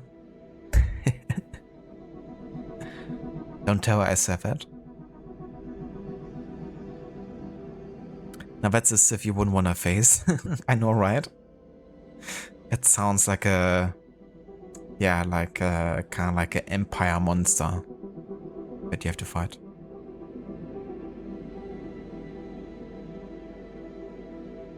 Ah, gotcha, Amita. Yeah, at least you didn't have to like use your voice the entire day then, I guess. But yeah, that's still... not what you need exactly, right? Like, you wanna spare your voice a little bit. Alright, so this is a pretty major co-op side character actually, because Méricourt happens to appear across multiple different side missions. And she also has that iconic assassin waistband, which often is used as kind of like, you know, she's not like part of the assassins, but she's an assassin ally, I guess, so kind of like allies in cause. And that's what the red waistband often stands for, kind of like an affiliation with the assassins rather than a direct participation. Anne-Joseph Théroigne de Méricourt. She was born Anne-Joseph Tavernier in Méricourt, an unsuccessful opera singer. She joined the revolutionary movement shortly after the storming of the Bastille. She was involved with the Women's March and was in the crowd when the king was forced to pin a revolutionary cockade on his head. Méricourt cut a unique figure in the crowd, with her preferred outfit featuring a riding habit, men's hat and pistols. In the early days of the revolution, she regularly attended the National Assembly, watching them from the galleries and following it when it moved from Versailles to Paris. Méricourt left Paris in 1790 and was arrested by the Austrians, who would later release her. She returned to Paris in 1792, eagerly rejoining the revolutionary cause. Her imprisonment increased her notoriety, and she was invited to speak at the Jacobin Club. She became an ardent supporter of Brissot and the Girondists, which led her to being attacked and beaten by a group of Jacobins in 1793. Ah yeah, you actually see that in the cutscene. How the Jacobins, you're kind of like abuse her.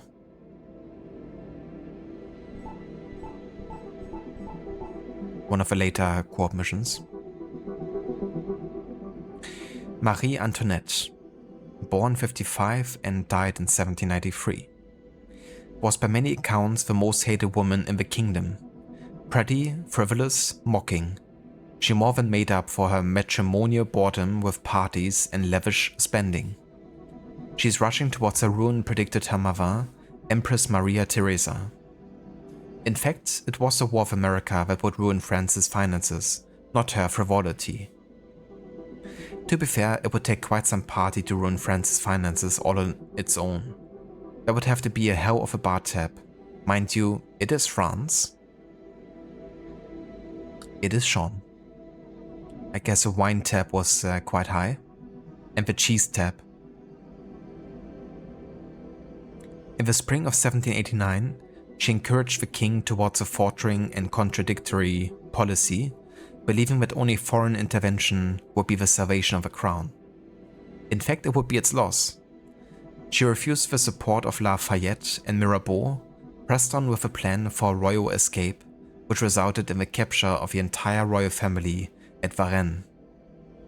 On August 13th, 1792, she was imprisoned in the tower of a temple with her family after the invasion of the Tuileries. On the August 1st, 1793, she entered the Conciergerie. She was tried by the Revolutionary Tribunal on October 14th. In October 16th, she was sentenced to death for high treason. The sentence was carried out later the same day.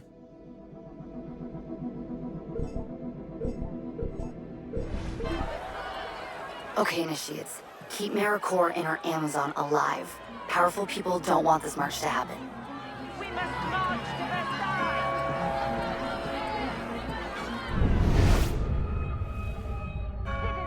Who are we looking for anyway? The one you're the medical.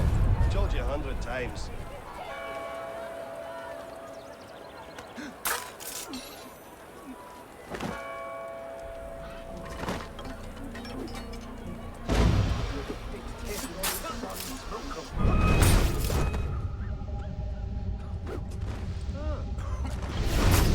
Doc, someone got Michelle. Okay, nice. It's the first group of guys taken down.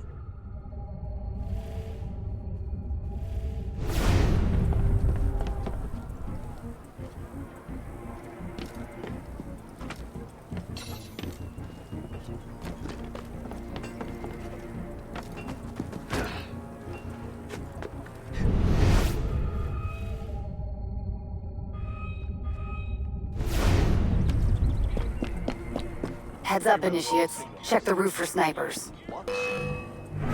The signal that they see Terwanye. The signal is the sound of an owl. What does an owl sound? What? You've never heard an owl?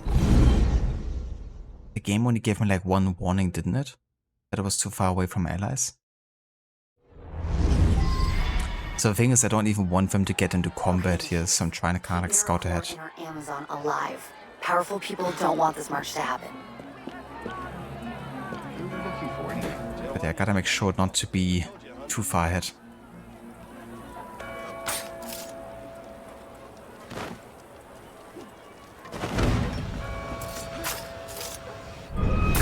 What was that?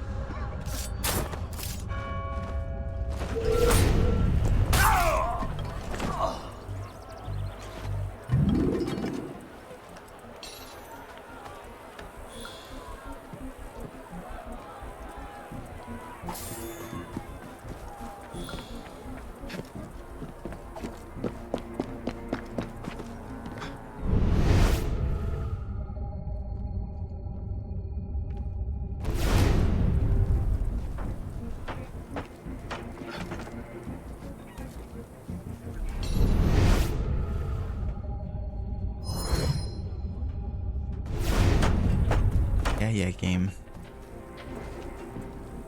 Can't be that far away.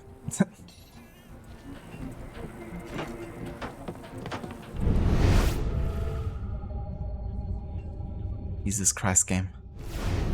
Also, are they moving?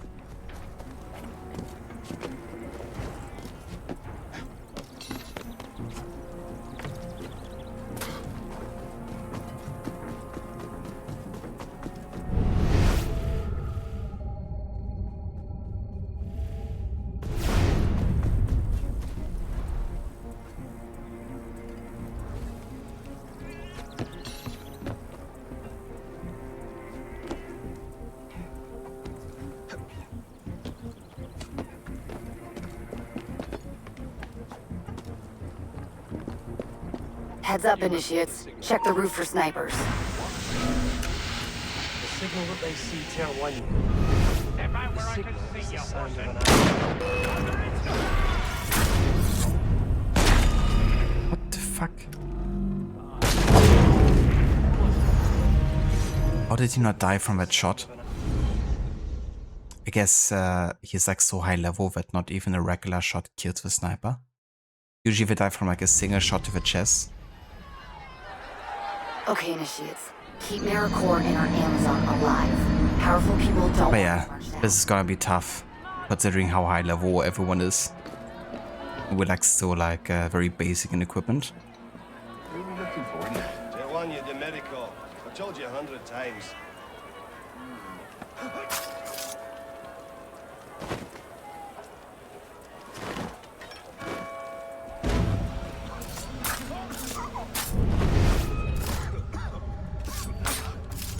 Christ.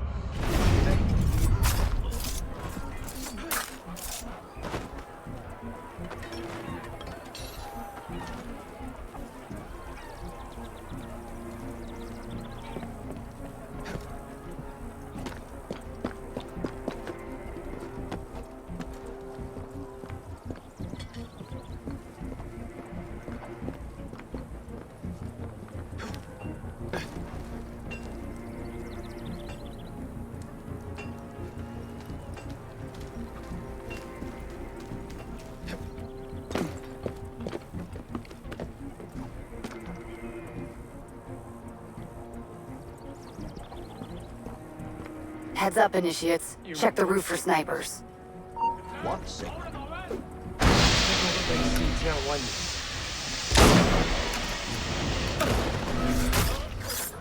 It's not right. The signal is Okay, at least we got 2 snipers down here, that's good.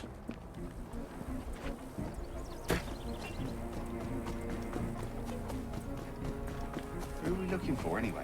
One, you're the medical. I told you 100 times.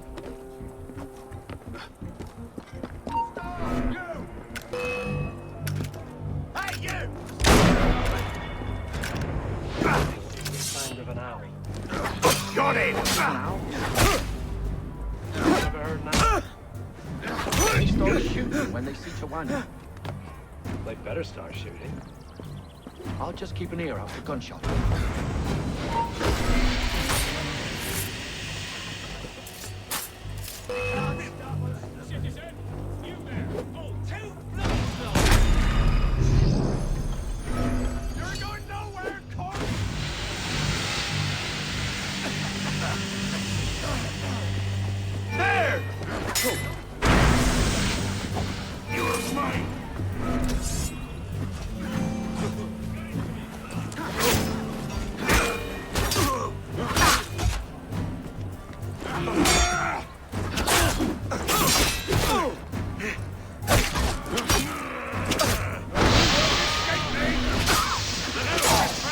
This is what I was precisely trying to avoid, because these guys are like the highest level possible.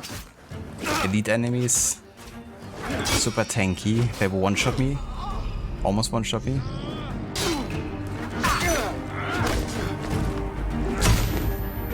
My ally is almost dead. Yeah, she's dead. Once I get into combat, I'm like fucked, pretty much. Ugh. Yeah, this is tricky. This is already tricky if you're trying to do it solo with like proper equipment. Amazon alive. Powerful people don't want this march to happen. Doing it like as like a first co-op mission of the game before sequence 3, that's another breed. The last time I've done this in a historical order run, I've actually had help because I didn't do it solo. But this time I want to do it solo so I can actually also have my own time to read up on everything that's gonna pop up in the database and all that.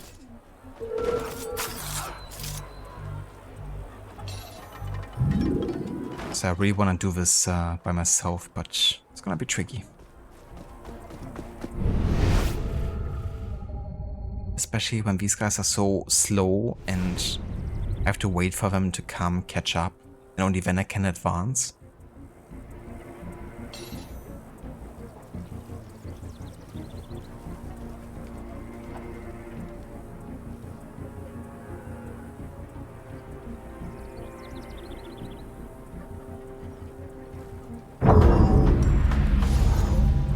Bro. They weren't even moving. It just stood still. Okay, initiates. Keep Maricore and our Amazon alive. Powerful people don't want this march to happen. What are we looking for anyway? You're on your medical. I told you 100 times.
Heads up, initiates. Check the roof for snipers.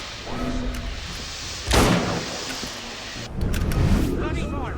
And where'd that come from? The signal that they see Tier-1. The signal is the sound of an owl. What does an owl sound like? You've never heard an owl? Who are we looking for anyway? Looking for anyway. What they start shooting? You're on your medical. I told you 100 times. They better start shooting.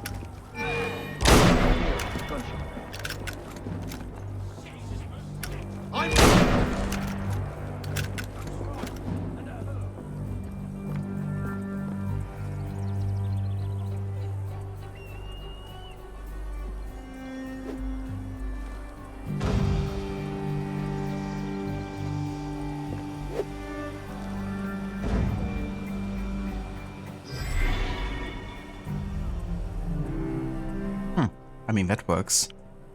We just smoke bomb them, we're not gonna attack them walking by.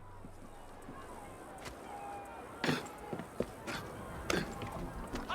what are you afraid of?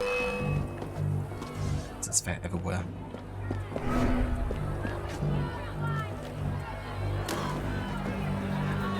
You have to take out the gatehouse captains or Nice. this march will never make it out of Paris. Okay, that's good. We got past the first hurdle here.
Kings and nobles pay no tax, while we shoulder the burden. Okay, so now that we reach the next stage here, I wanna actually have a look real quick. And grab this viewpoint. Also restock. What the What the fuck? What have I done? There's like no restricted area and all of a sudden they're all on my ass. Yeah, I'm so dead. Dropping the pace, dead man! Okay, not quite yet. Jesus Christ, I didn't expect this to escalate so much.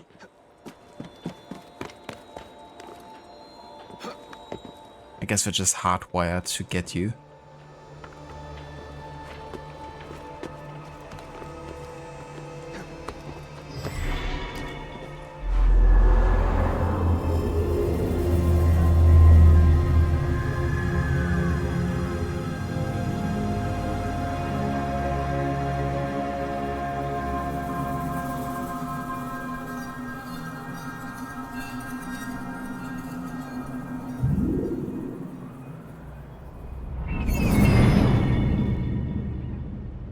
I don't want to go back on that side.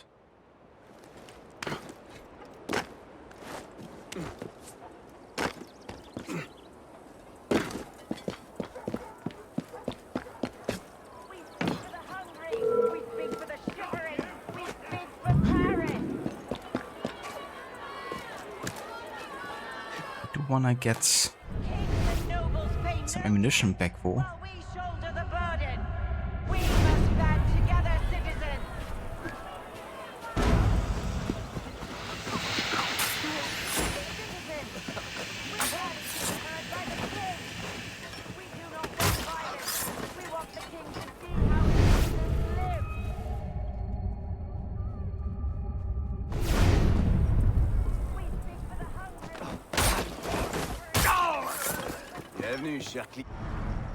Okay, let's refill. And now we're fully stocked to go to the next step here.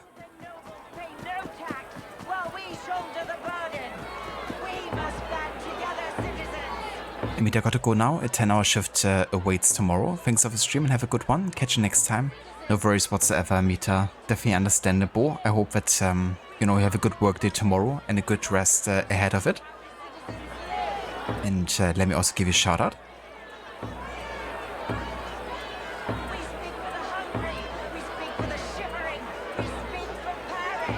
For anyone that hasn't checked out Amita's channel yet, definitely recommend doing so.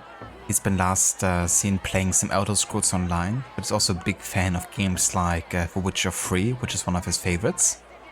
One time he's done like a no HUD, 100% and hardest difficulty run of that game. And yeah, often when he's playing the games that he's playing, he's also going for all the achievements. So taking it really in depth.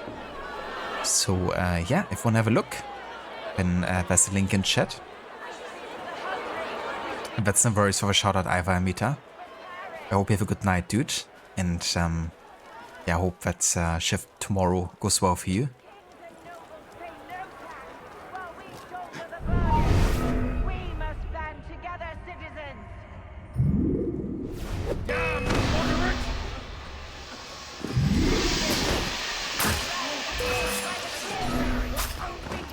Now I got ya!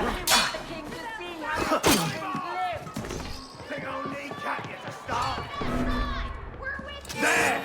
We speak for the hungry, we speak for the shivering, we speak for pirates!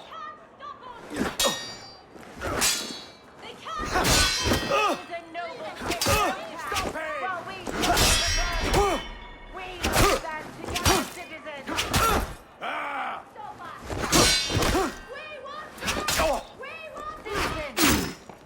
Jesus Christ. We do not want violence. We want the king to see our citizens live. Work your way beyond To Versailles! We speak for the hungry, we speak for the shivering, we speak for Paris.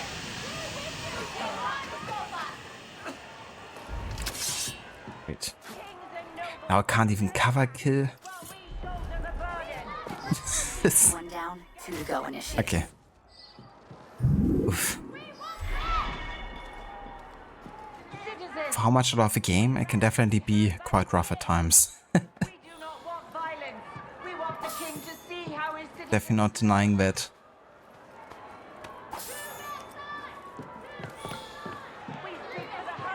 Okay, there's also a guy up here.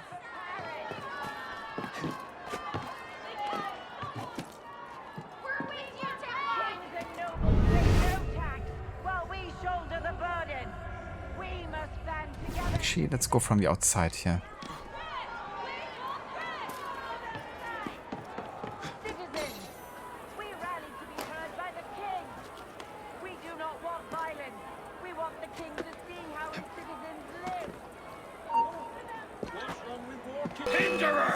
Never mind.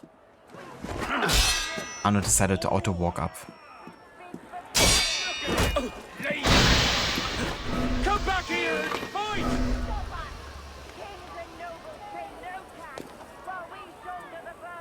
Could have sworn you came this way.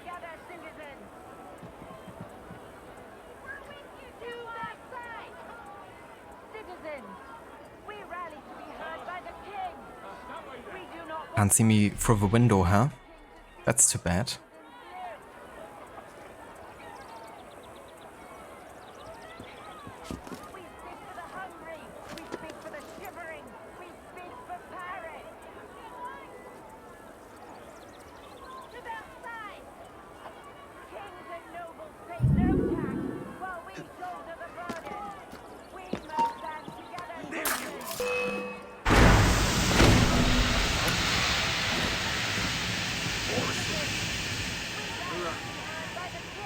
One more captain in the way.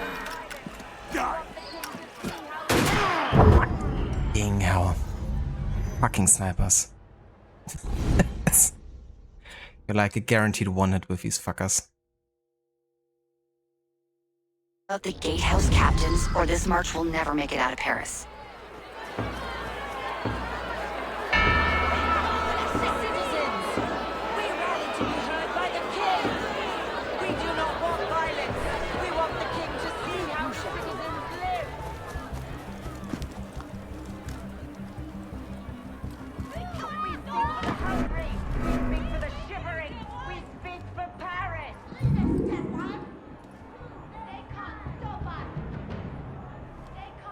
That's enough. He's not here.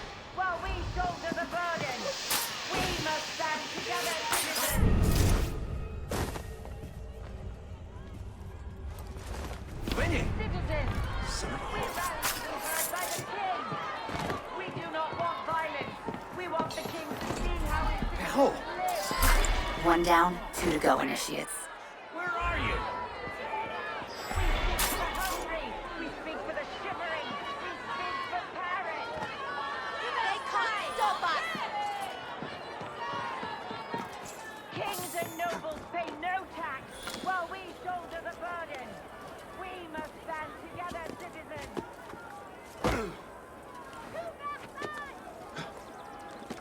Citizens, we rally to be heard by the king. We do not want violence. We want the king to see how his citizens live. One more captain in the way. We speak for the hungry.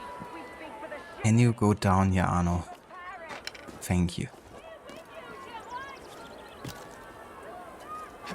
Kings and nobles pay no tax while we shoulder the burden. We must stand together, citizens.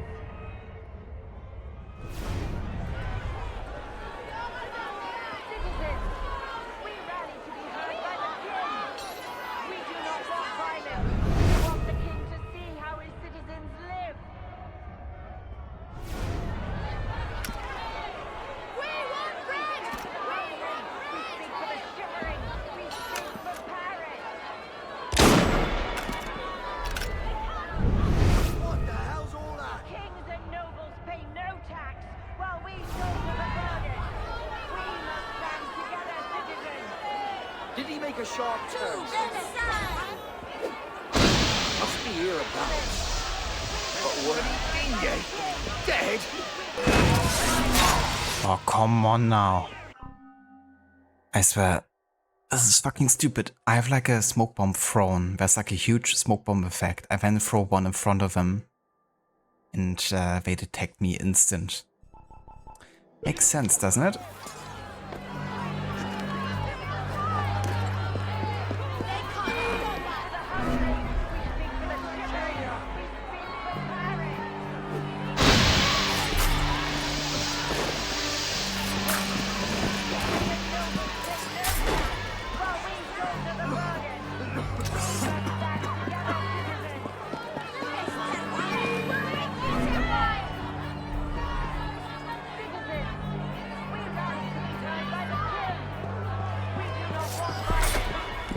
Could have sworn I was just behind him. Nice one, Initiates. The gatehouses are clear. Of course. The last line of defense. Fucking cannons. Get over the wall and spike the cannons before the crowd breaks through the gate. Okay, so I can't get this sync point here. I don't actually have the lockpicking skill yet.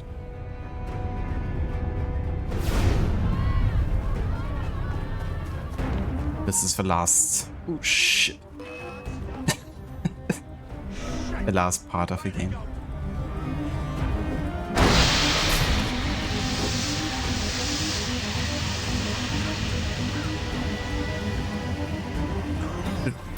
Up and bloody disappeared. You're mine!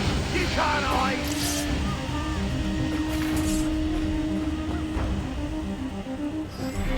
Well, how far can he be?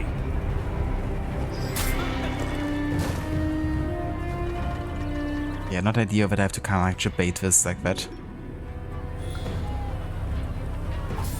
I get detected so freaking quickly right now. With my basic ass gear. It's not even funny.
One cannon down.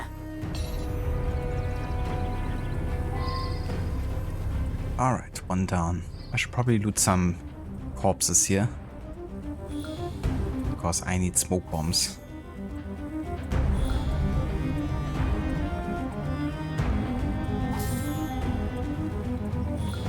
Nobody has smoke bombs? Come on now.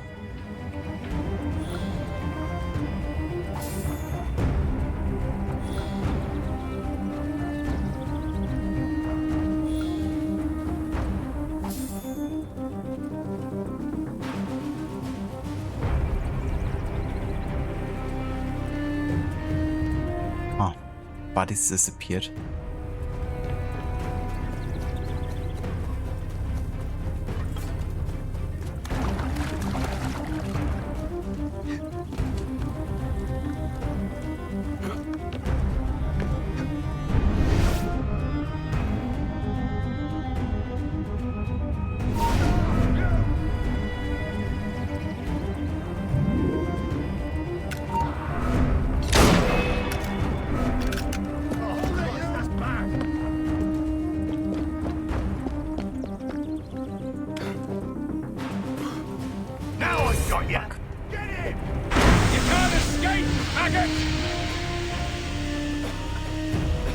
Jeez, Hanno's fucking stuck in the wall. I swear. Like, there's so many things that are not going really according to plan because Arno's just getting stuck everywhere. It's honestly pissing me off. Like with a mission as difficult as this, because now I don't have any smoke bombs left anymore.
Bloody lungs on fire.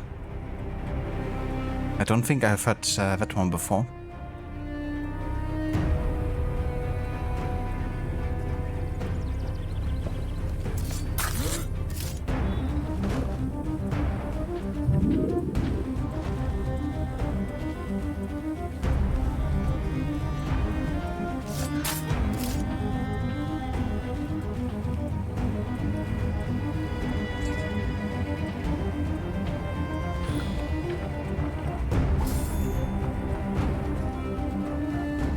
Nobody has smoke bombs, huh?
every last one of your kind off my feet!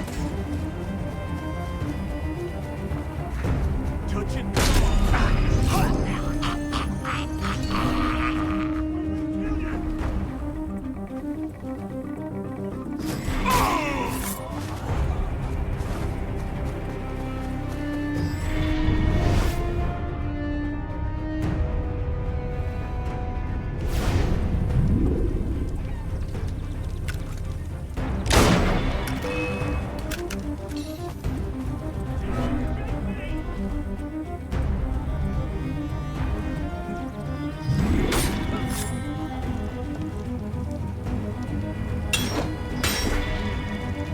That's 2.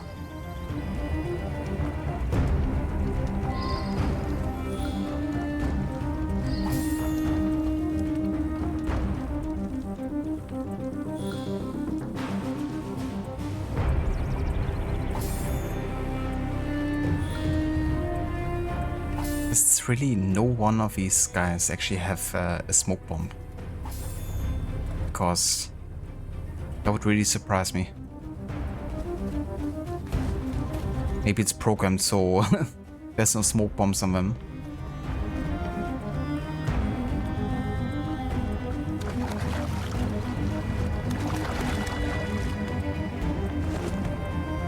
What the fuck was that? Are you fucking shitting me? That's...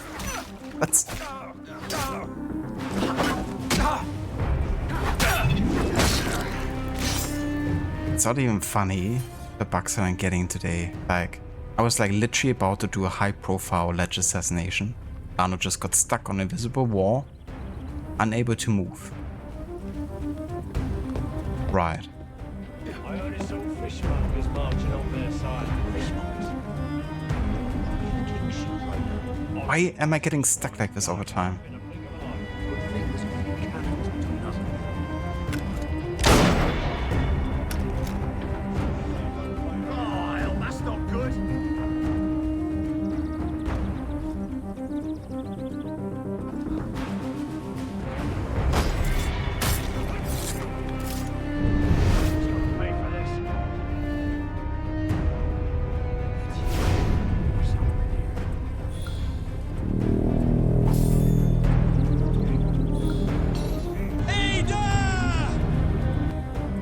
Oh shit. Lucinda coming in big with that raid? Howdy, howdy. Hello there, Lucinda, welcome in. Thank you so much for the raid. And welcome in, raiders. How was the stream today?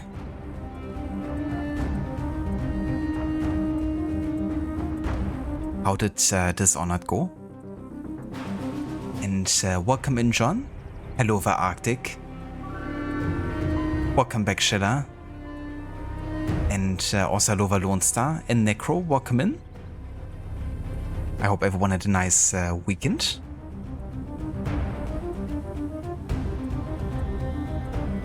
And yeah, for anyone who hasn't checked out Lucinda's channel, there's a link in chat.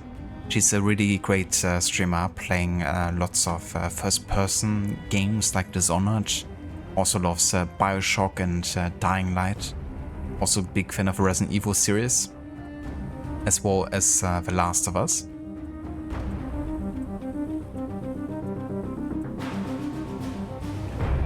Yeah, you guys just joined us for the hardest mission in the entire game. Basically, according to the timeline, I have to play the hardest co-op mission as my first co-op mission. And as you can see by my difficulty stats on the top left, I have like the most basic gear, pretty much. And at this point I'm like out of smoke bombs and almost out of pistols, and I still have to deal with quite a few soldiers. And if I die, I have to restart the entire section all over again. So yeah, we're in a bit of a pickle here right now with this game. But it's a good challenge for sure.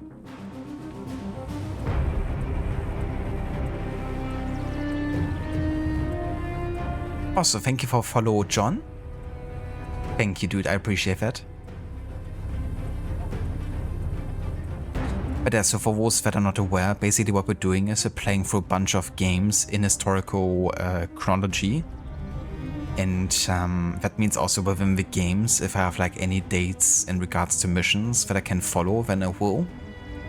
And Unity being set in the French Revolution has of course like lots of dates provided.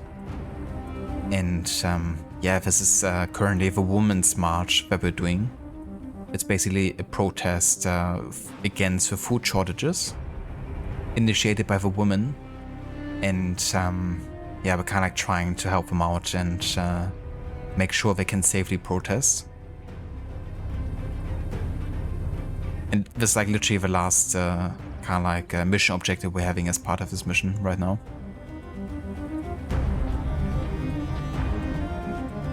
So it went well. You finished up 2 more missions today, only 4 to go. Oh, very nice. That's good progress, Lucinda. So I reckon it might take you maybe 2 more streams then to finish the game.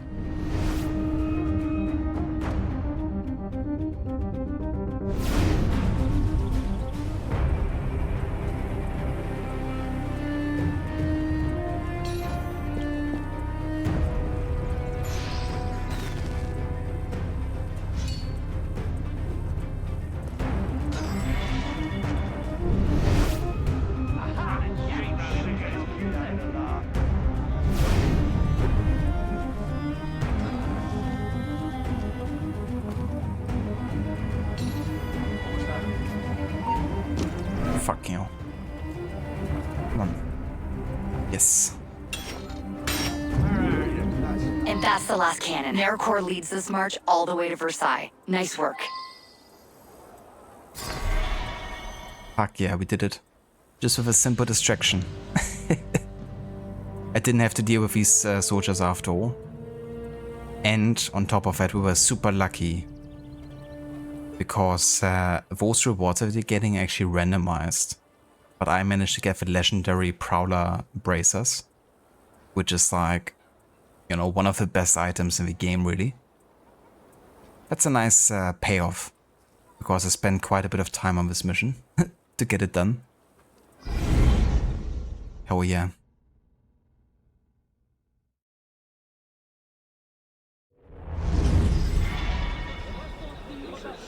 And yeah, that's all solo, no help whatsoever, and like very basic gear. Never actually done it like this before.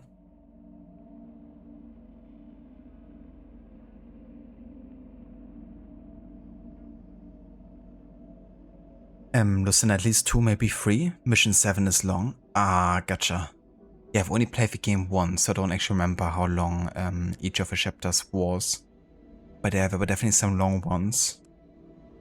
Like for now, not all equally as long.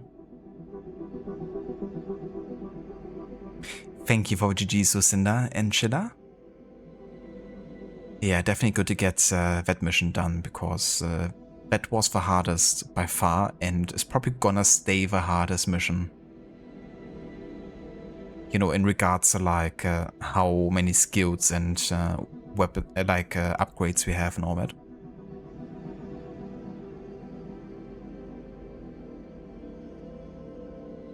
Hello there, Mistress Memstress. Welcome in. Indeed.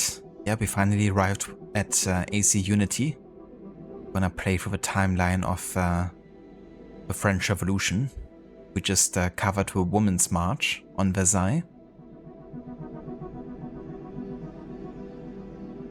Lucinda, the narrative focus makes it longer as you're trying to read all the notes and catch all the dialogue. That's understandable.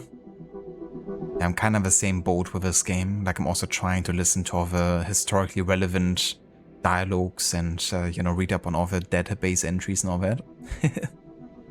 In the first stream, we didn't really finish a lot of missions because of that. Because we had, like, so much to read up on. But it's really nice, you know, because it adds so much context to what's happening in the game.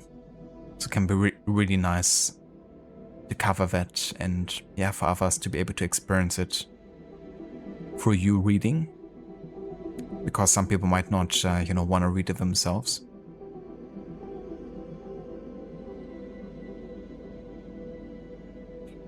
Hello Verdex, welcome in. A streak hello. Hello to you as well. I don't have any streak to fulfill on my end, but hello, and I hope you have a good weekend. The Women's March was one of the inciting events of the French Revolution and effectively brought the king under the power of a state. Which I should note is exactly what Mirabeau wanted and part of the reason the assassins were there in the first place. On October 5th, 1789, tired of wanting for food, and especially bread, more than 700 women from Le Hall, the biggest market in Paris, decided to act. They converged at the Paris City Hall, which they subsequently ransacked, taking 1,700 muskets and 4 cannons. Workers from the Saint-Marcoux and Saint-Antoine districts would come and join them. The crowd then made for Versailles. When the crowd reached the marble courtyard of the Chateau of Versailles, the king appeared, and the crowd grew silent, respectful of a monarch. Then the queen emerged. The angry mob hurried abuse at her before they began to shout, "To Paris!" The king and queen along with their children were forced to return to the capital, where they stayed at the Tuileries Palace. Yeah, that was the end of a happy time in Versailles for the royals, that's for sure. They weren't allowed anymore to kind of like live absent of a Parisian society. They really had to be right in the middle of a conflict now. Watching some football. Oh, very nice Dex. Hope your team is winning. What was your team again? The New England Patriots? Was it?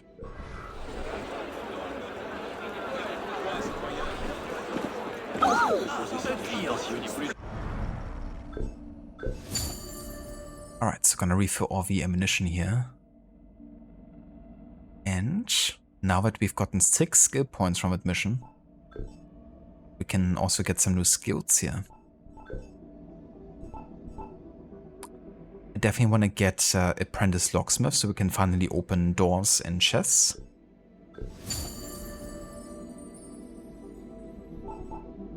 Environmental blending so we can also vanish by performing mundane activities, such as sitting on a bench or leaning against a wall.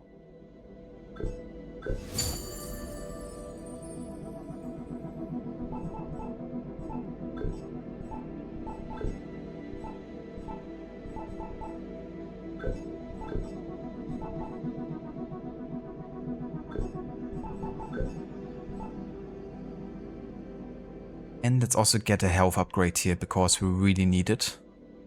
Like we're basically one-shot territory for like most stronger attacks from like high level enemies.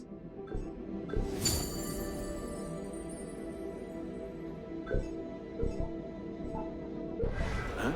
Que se passe-t-il?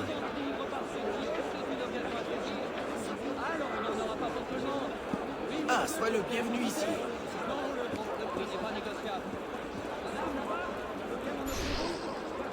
Alrighty, so that already brings us to the last mission of the year 1789. And that's going to be a Paris story, headlining the Guillotine. Let's actually grab this initial chest over here real quick, because they either hold like lots of money or one of the special outfits in the game. Also this chest here.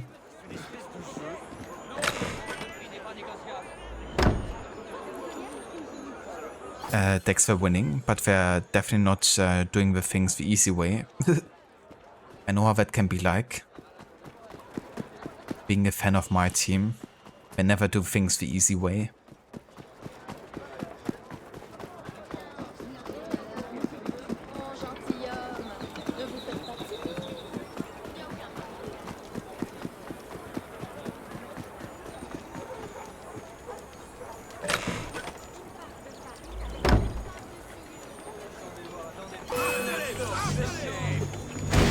Stop!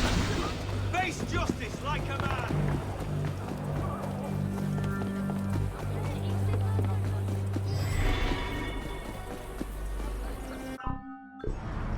Okay, let's have a look at the Paris stories here.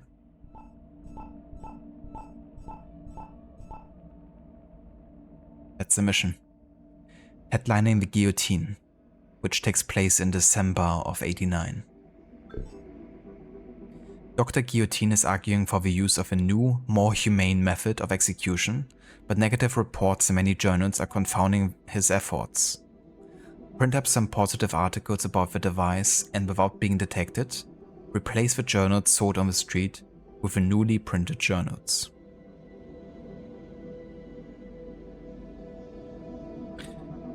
Where does Arno rank in my ranking of assassins if I got a list? I don't really have a list, like written down or mentally, but as an assassin, he would rank pretty high for me for sure. With this game having such a big focus on stealth, parkour, and yeah, everything really that's important to an assassin, I think he's definitely the definition of like super good in stealth and very prone to combat.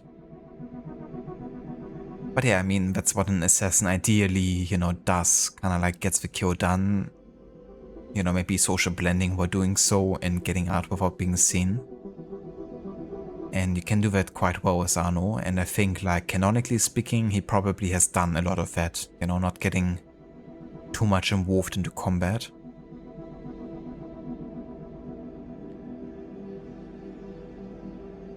But yeah, I'm trying to think like who my favorite assassin is. Like we're just talking about the protagonist as an assassin, right?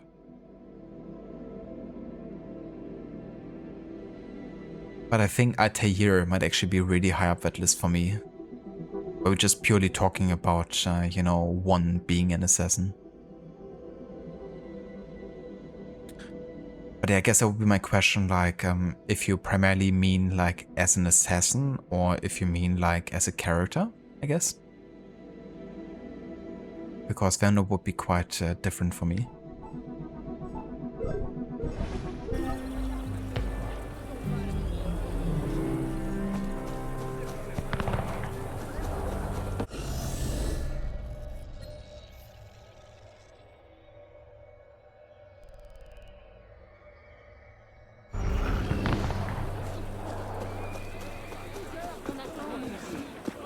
But yeah, what about you, Vo? Where does Arno rank for you? The École Militaire. Once the domain of partridges, rabbits and small game, it was on this former warren in the Grenelle that Louis XV sought to build a military academy comparable with that founded by his great-grandfather, Louis XIV. The idea was to house and educate 500 boys from poor, preferably war-stricken families, and to make elite officers of them. It was an undertaking primarily overseen and sponsored by the Marquis de Pompadour. As he wrote to her, "I have approved the project since you absolutely want it, my beloved." 8 years later, the first classes were held. One of the establishment's most famous pupils was the young Napoleon Bonaparte. Élève du roi, pupil of a king. Aged only 15, he graduated as a second lieutenant after a mere 12 months study.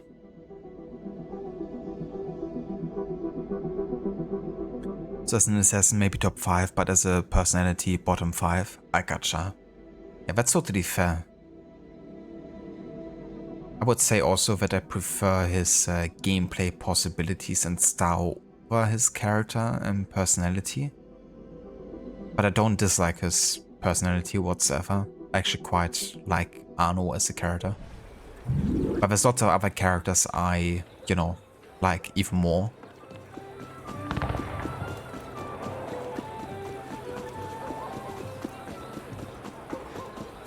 Bonjour, monsieur, et bienvenue.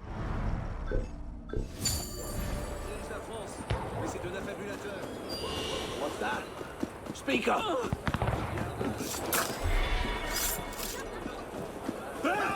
Agile.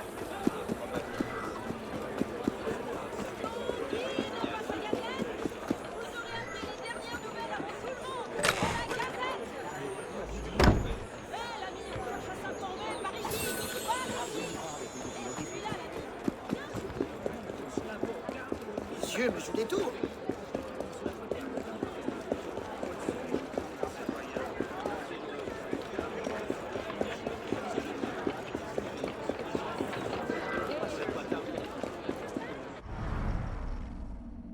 Les Invalides. Both Henry IV and Cardinal Richelieu had previously attempted, in vain, to set up a hospital for invalid soldiers. Louis XIV, the Sun King, solved the problem by taxing Francis abbeys and laid the first stone on November 30th, 1671. 5 years later, it was occupied by some 6,000 soldiers. In 1789, the Parisian mob stormed the hospital, seizing the cannon and muskets stored in its cellars for use in the storming of the Bastille. Some 50 years later, Emperor Napoleon Bonaparte would be entombed beneath the building's great, gilded dome. Although today Les Invalides is primarily a museum, it still serves as a retirement home and medical center for roughly 100 elderly and injured veterans. New veterans, of course, not 100 blokes from the 1780s who somehow lived this long. That would make it a hell of an effective hospital. Thank you for clarifying, Sean. But it's not, in fact, veterans from the 1780s. But you never know. It could be possible in this universe. I mean, Cassandra lived for over 2,000 years.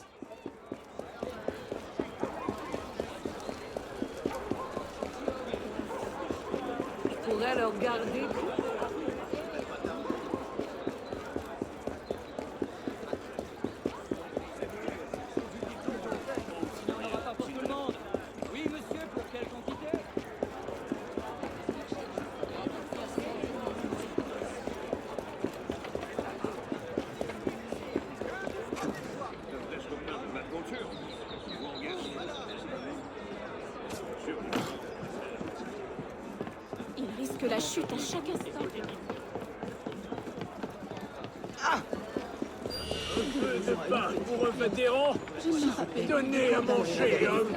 Beggars need money. I don't actually have the money pouch ability yet, so I can't actually give him any money.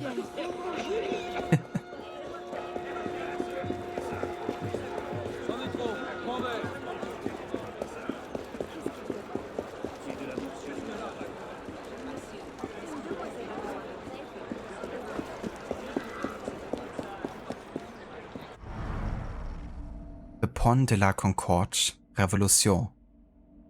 The taking and subsequent destruction of the Bastille will provide an unexpected and fortuitous supply of stone at minimum cost. The stones from the ancient fortress were reused to build this bridge, which spanned from the Palais Bourbon to the Place de la Révolution and its guillotine.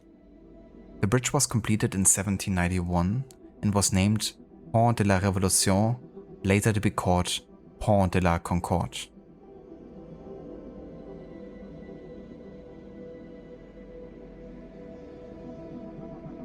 Hello there, Advocati, welcome in. If Unity would have been released nowadays with the current hardware specs, it would have been held a masterpiece. Yeah, it's definitely a big part in, you know, how the game has been perceived just by how demanding it was, right?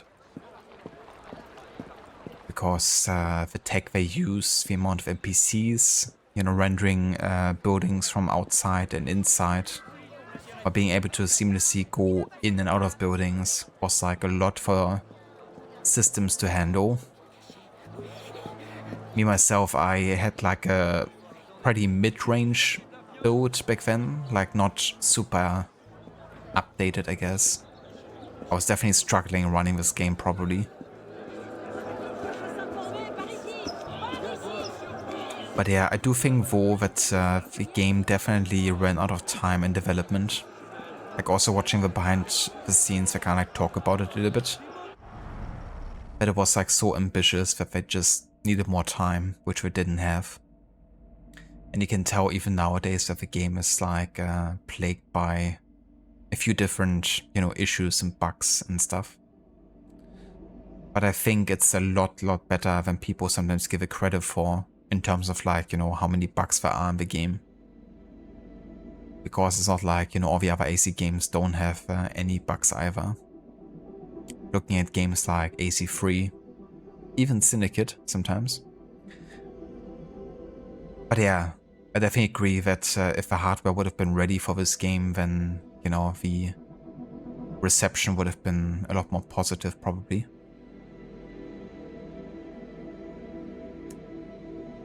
The Place de la Révolution, Concorde, Louis XV. Located at the very heart of Paris between the Champs-Élysées to the west and the Jardin des Tuileries to the east, the Place Louis XV was built in honor of the king in 1772. Its purpose was to evoke royal omnipotence. That's quite an intimidating brief to get. We would like this building to evoke royal omnipotence. Right. Royal omnipotence? So is that like royal incontinence? No, it absolutely is not like that. No, of course not, no. So do you mean like royal impotence? Is that it? Not exactly. To be honest, I think we're going to need some new builders. Yeah, it's pretty much the same thing, really. It's like a dialogue that you could have like read or seen in like a script of Monty Python, really. It was the scene of a tragic festivity surrounding the marriage of a Dauphin, the future Louis XVI, and Marie Antoinette, in which, according to official figures, 132 people were trampled during a fireworks display. 23 years later, Louis XVI was executed in the same plaza, now called the Place de la Révolution. Marie Antoinette followed a few months later. The guillotine was installed at the Place de la Révolution permanently from May 19, 1793 until June 13, 1794. In these 13 months, some 1,500 men and women would lose their heads.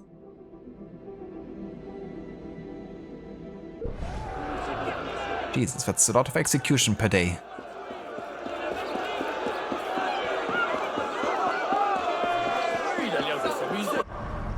But somehow still less than I thought it would be. Champs-Élysées. This was where the Parisians who lived outside the ramparts used to gather, away from the mire and squalor of the city. It was a place for all sorts of outdoor pursuits, from the most innocent to those that were less laudable. The adjoining street, now known as Avenue Montaigne, used to be called Allée des Veuves, the Widow's Avenue, because women in mourning gathered there. Talk about a singles hotspot. The Champs-Élysées had its own special police force whose reports gave a highly colorful vision of the times. It was also the backdrop for political affairs. Paul Barras devised his conspiracy to overthrow Robespierre from the inn that belonged to Antoine Nicolas Doyer, which still exists today as the Le Doyer restaurant. Been there. Private Roger,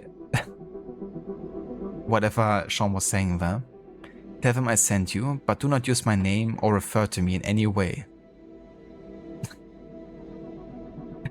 Yeah, I'm sure that's exactly what you should be saying. Like Sean isn't trying to set you up there whatsoever. By his own admission, we sought to agree on how to put an end to the excesses of the government committees and to help the National Convention to regain its existence. In the evening, the conspirators met at a local Lemonadier. During the Reign of Terror, it was also the most inconspicuous means of passage among the unruly crowds to the Bar de Boulogne in order to hide. Only a dozen police officers patrolled it. Suspects, escaped prisoners, draft evaders, and vagrants would hide there among the foliage and thickets. Living the dream, boys.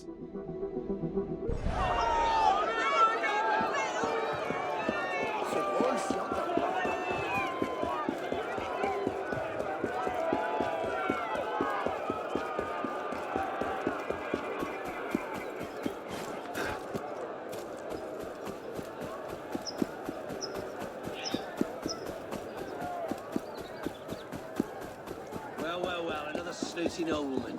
You've got a lot of nerve wandering around this thing. Maudit meurtrier! Je t'ai vu! Garde! Garde, venez vite!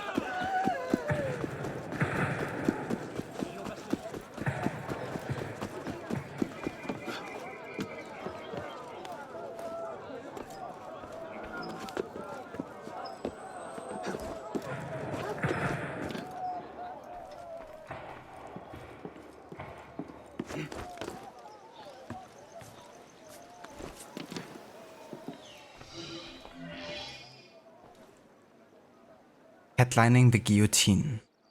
Replace newspapers with others more to Dr. Guillotine's liking. The journals ridicule me no end. They call the new machine a whirligig. Imagine. I devise a humane method of execution and the newspapers do nothing but print negative reports. Could you print this article, emphasizing the advantages of the guillotine, then surreptitiously replace the journals sold on the street with the new ones? But my dear doctor, do you not agree that the... Dr. Joseph Ignace Guillotine. Dr. Guillotine was a leading light in French medicine who did not, in fact, invent the guillotine. He earned immense popular among Parisians for his early support of a vote by head count at the Estates General. In addition, he was a philanthropist who petitioned for the same death sentence for all, regardless of social class. Along with Dr. Antoine Louis, he sought to improve a machine first devised by harpsichord maker Tobias Schmidt, which would top the victim's head off painlessly. No more swords, no more breaking wheels, no more gallows. Quick death guaranteed, even at the hands of a clumsy executioner. He fell afoul of a committee of public safety late in the revolution and spent a month in prison, but escaped a final reunion with his invention. He resumed his scientific activities and worked in support of vaccination to save lives. The purpose of an execution is to show the people the terrible retribution of the state. The purpose of an execution is simply to end the life of a criminal. My machine accomplishes this in the best way. I disagree, citizen. We want to see the man drawn and quartered. We want to see his head fly from his neck, not plop into a basket. We all know stories of executions gone awry, ears lopped off and so forth. No, we must have a better way, and thanks to science, that way is at hand.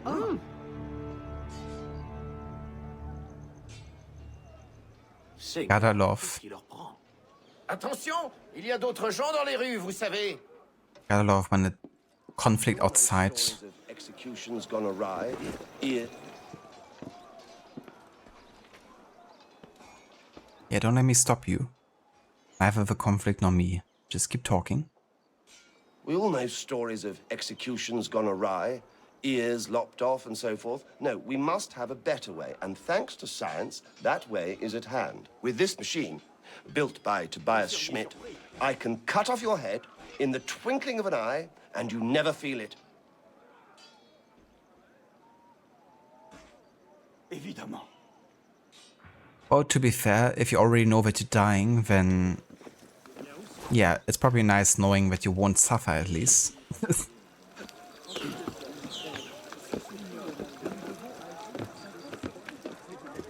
So in a way, it was actually more humane. Even if it still meant, you know, taking lives.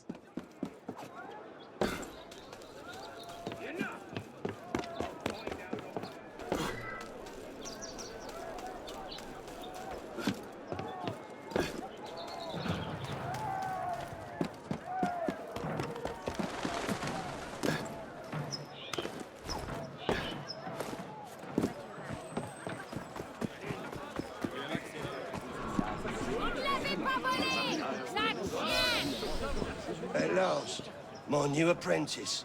Hurry, we need the new edition printed right away. Yes, it's me. Your new apprentice. It's kind of funny how just a random person comes in here and he's like, oh yeah, my new apprentice.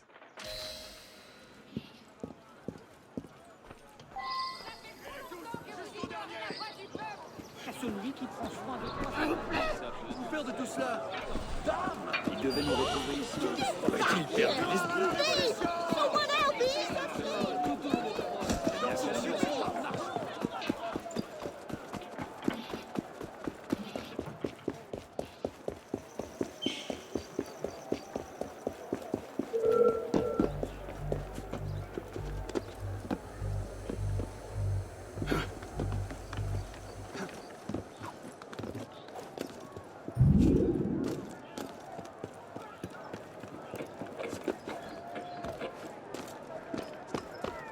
National disgrace. New machine would remove all spectacle from public executions.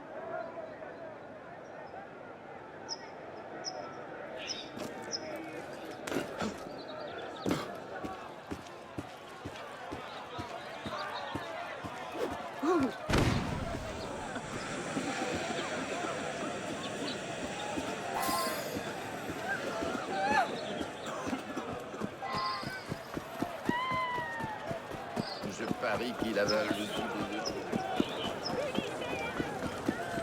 Si ce n'est pas trop patriote, ça.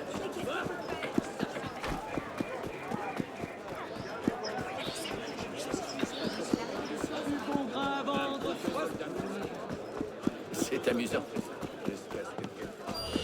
Come here. You. That's right.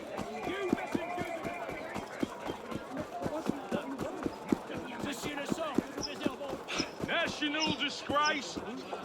New machine would remove all spectacle from public executions. Vous seriez surpris.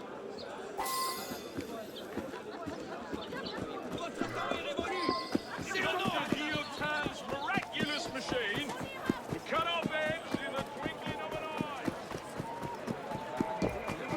On n'a pas fini. Tu gagneras.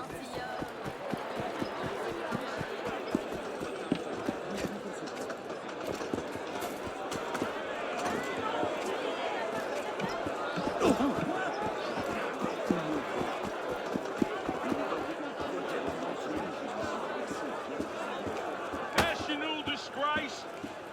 New machine would remove all spectacle from public executions.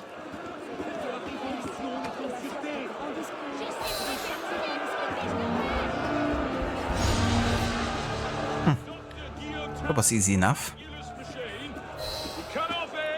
But yeah, so with the whole discourse about the guillotine starting in December 89 and this mission likely taking place in a time frame, this officially finishes the year 1789 and all the missions in that year.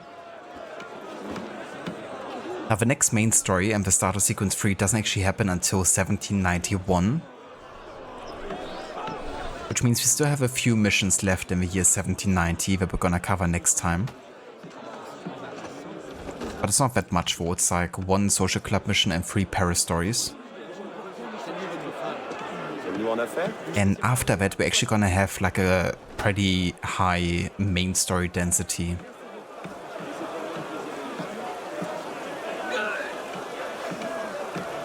Like we're gonna be doing pretty much exclusively main story until we kill Belek, which is quite a bit of a main story to be fair. We're gonna throw in like one of the Café Theatre missions, but it's yeah, pretty much main story focused after the next 4 side missions. But yeah, now that we finished the year 89 war, this is gonna be where we call it a stream for today, or tonight I should say, so that next time we can jump straight into the next year of 90 and yeah, dive into the next bit of content. At this point we have 9% total sync. Of course we haven't done any main story tonight, but we've done our first co-op mission and we've done like a decent amount of social club and Paris missions here. So yeah, that's where we're gonna continue next time. But for tonight, this shall be it. Let's go ahead and quit the desktop and let's have a look and see who's online who we could raid today.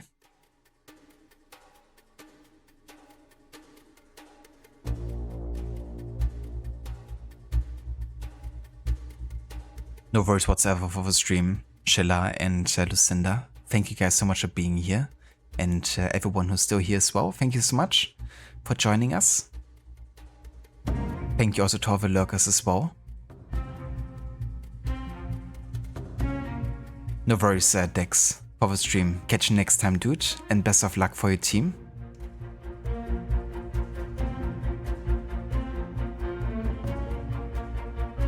Alright, we're gonna go and raid out to catch up. Oh, I haven't actually raided in quite a while, because usually when I stream it doesn't end up, you know, being the time when he's streaming. But he's often online, you know, in the evenings and nights, so that lines up well. He's playing a game called SnowRunner, which I think is kind of like a tactical navigation game. I've never actually played it, nor ever watched much of it. But I usually Ketchup is playing like games that the community picked for him. And every year he's doing a challenge of trying to beat all the games that have been redeemed in a certain time frame. Which can be like dozens and dozens of games that he's trying to beat in like a year. And yeah, if he succeeds, then people can choose to donate to a cause that he chooses. And if he doesn't succeed, which for past 2 times has happened, because he probably has like had a bit too many games on his palette, then he's gonna donate to a cause that the viewers can choose. But yeah, it's a really cool like catching up, that's where the name comes from, challenge. And yeah, he's also even having a podcast where he talks about the games that he caught up on. So yeah, he's a really cool dude. Very knowledgeable about the gaming spaces. Even worked, I think, as a gaming journalist for a while too. And yeah, can definitely recommend checking out if you haven't before. And he's gonna be who we're raiding tonight.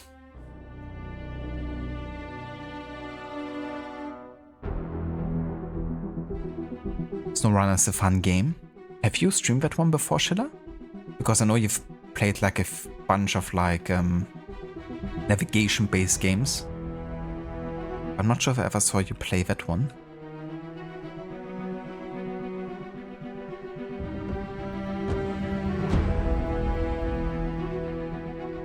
Ah, nice. So you guys played it together then with Arctic and Lorne? Cool. I reckon that might be even more fun, you know, getting to team up in a game like this.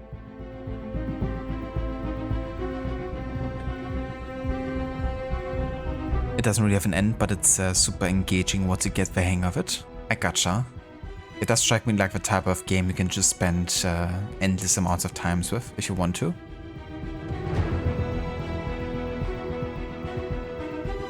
But yeah, you know the drill. If you wanna come along with a raid, feel free to copy and paste the raid emotes that I put into chat.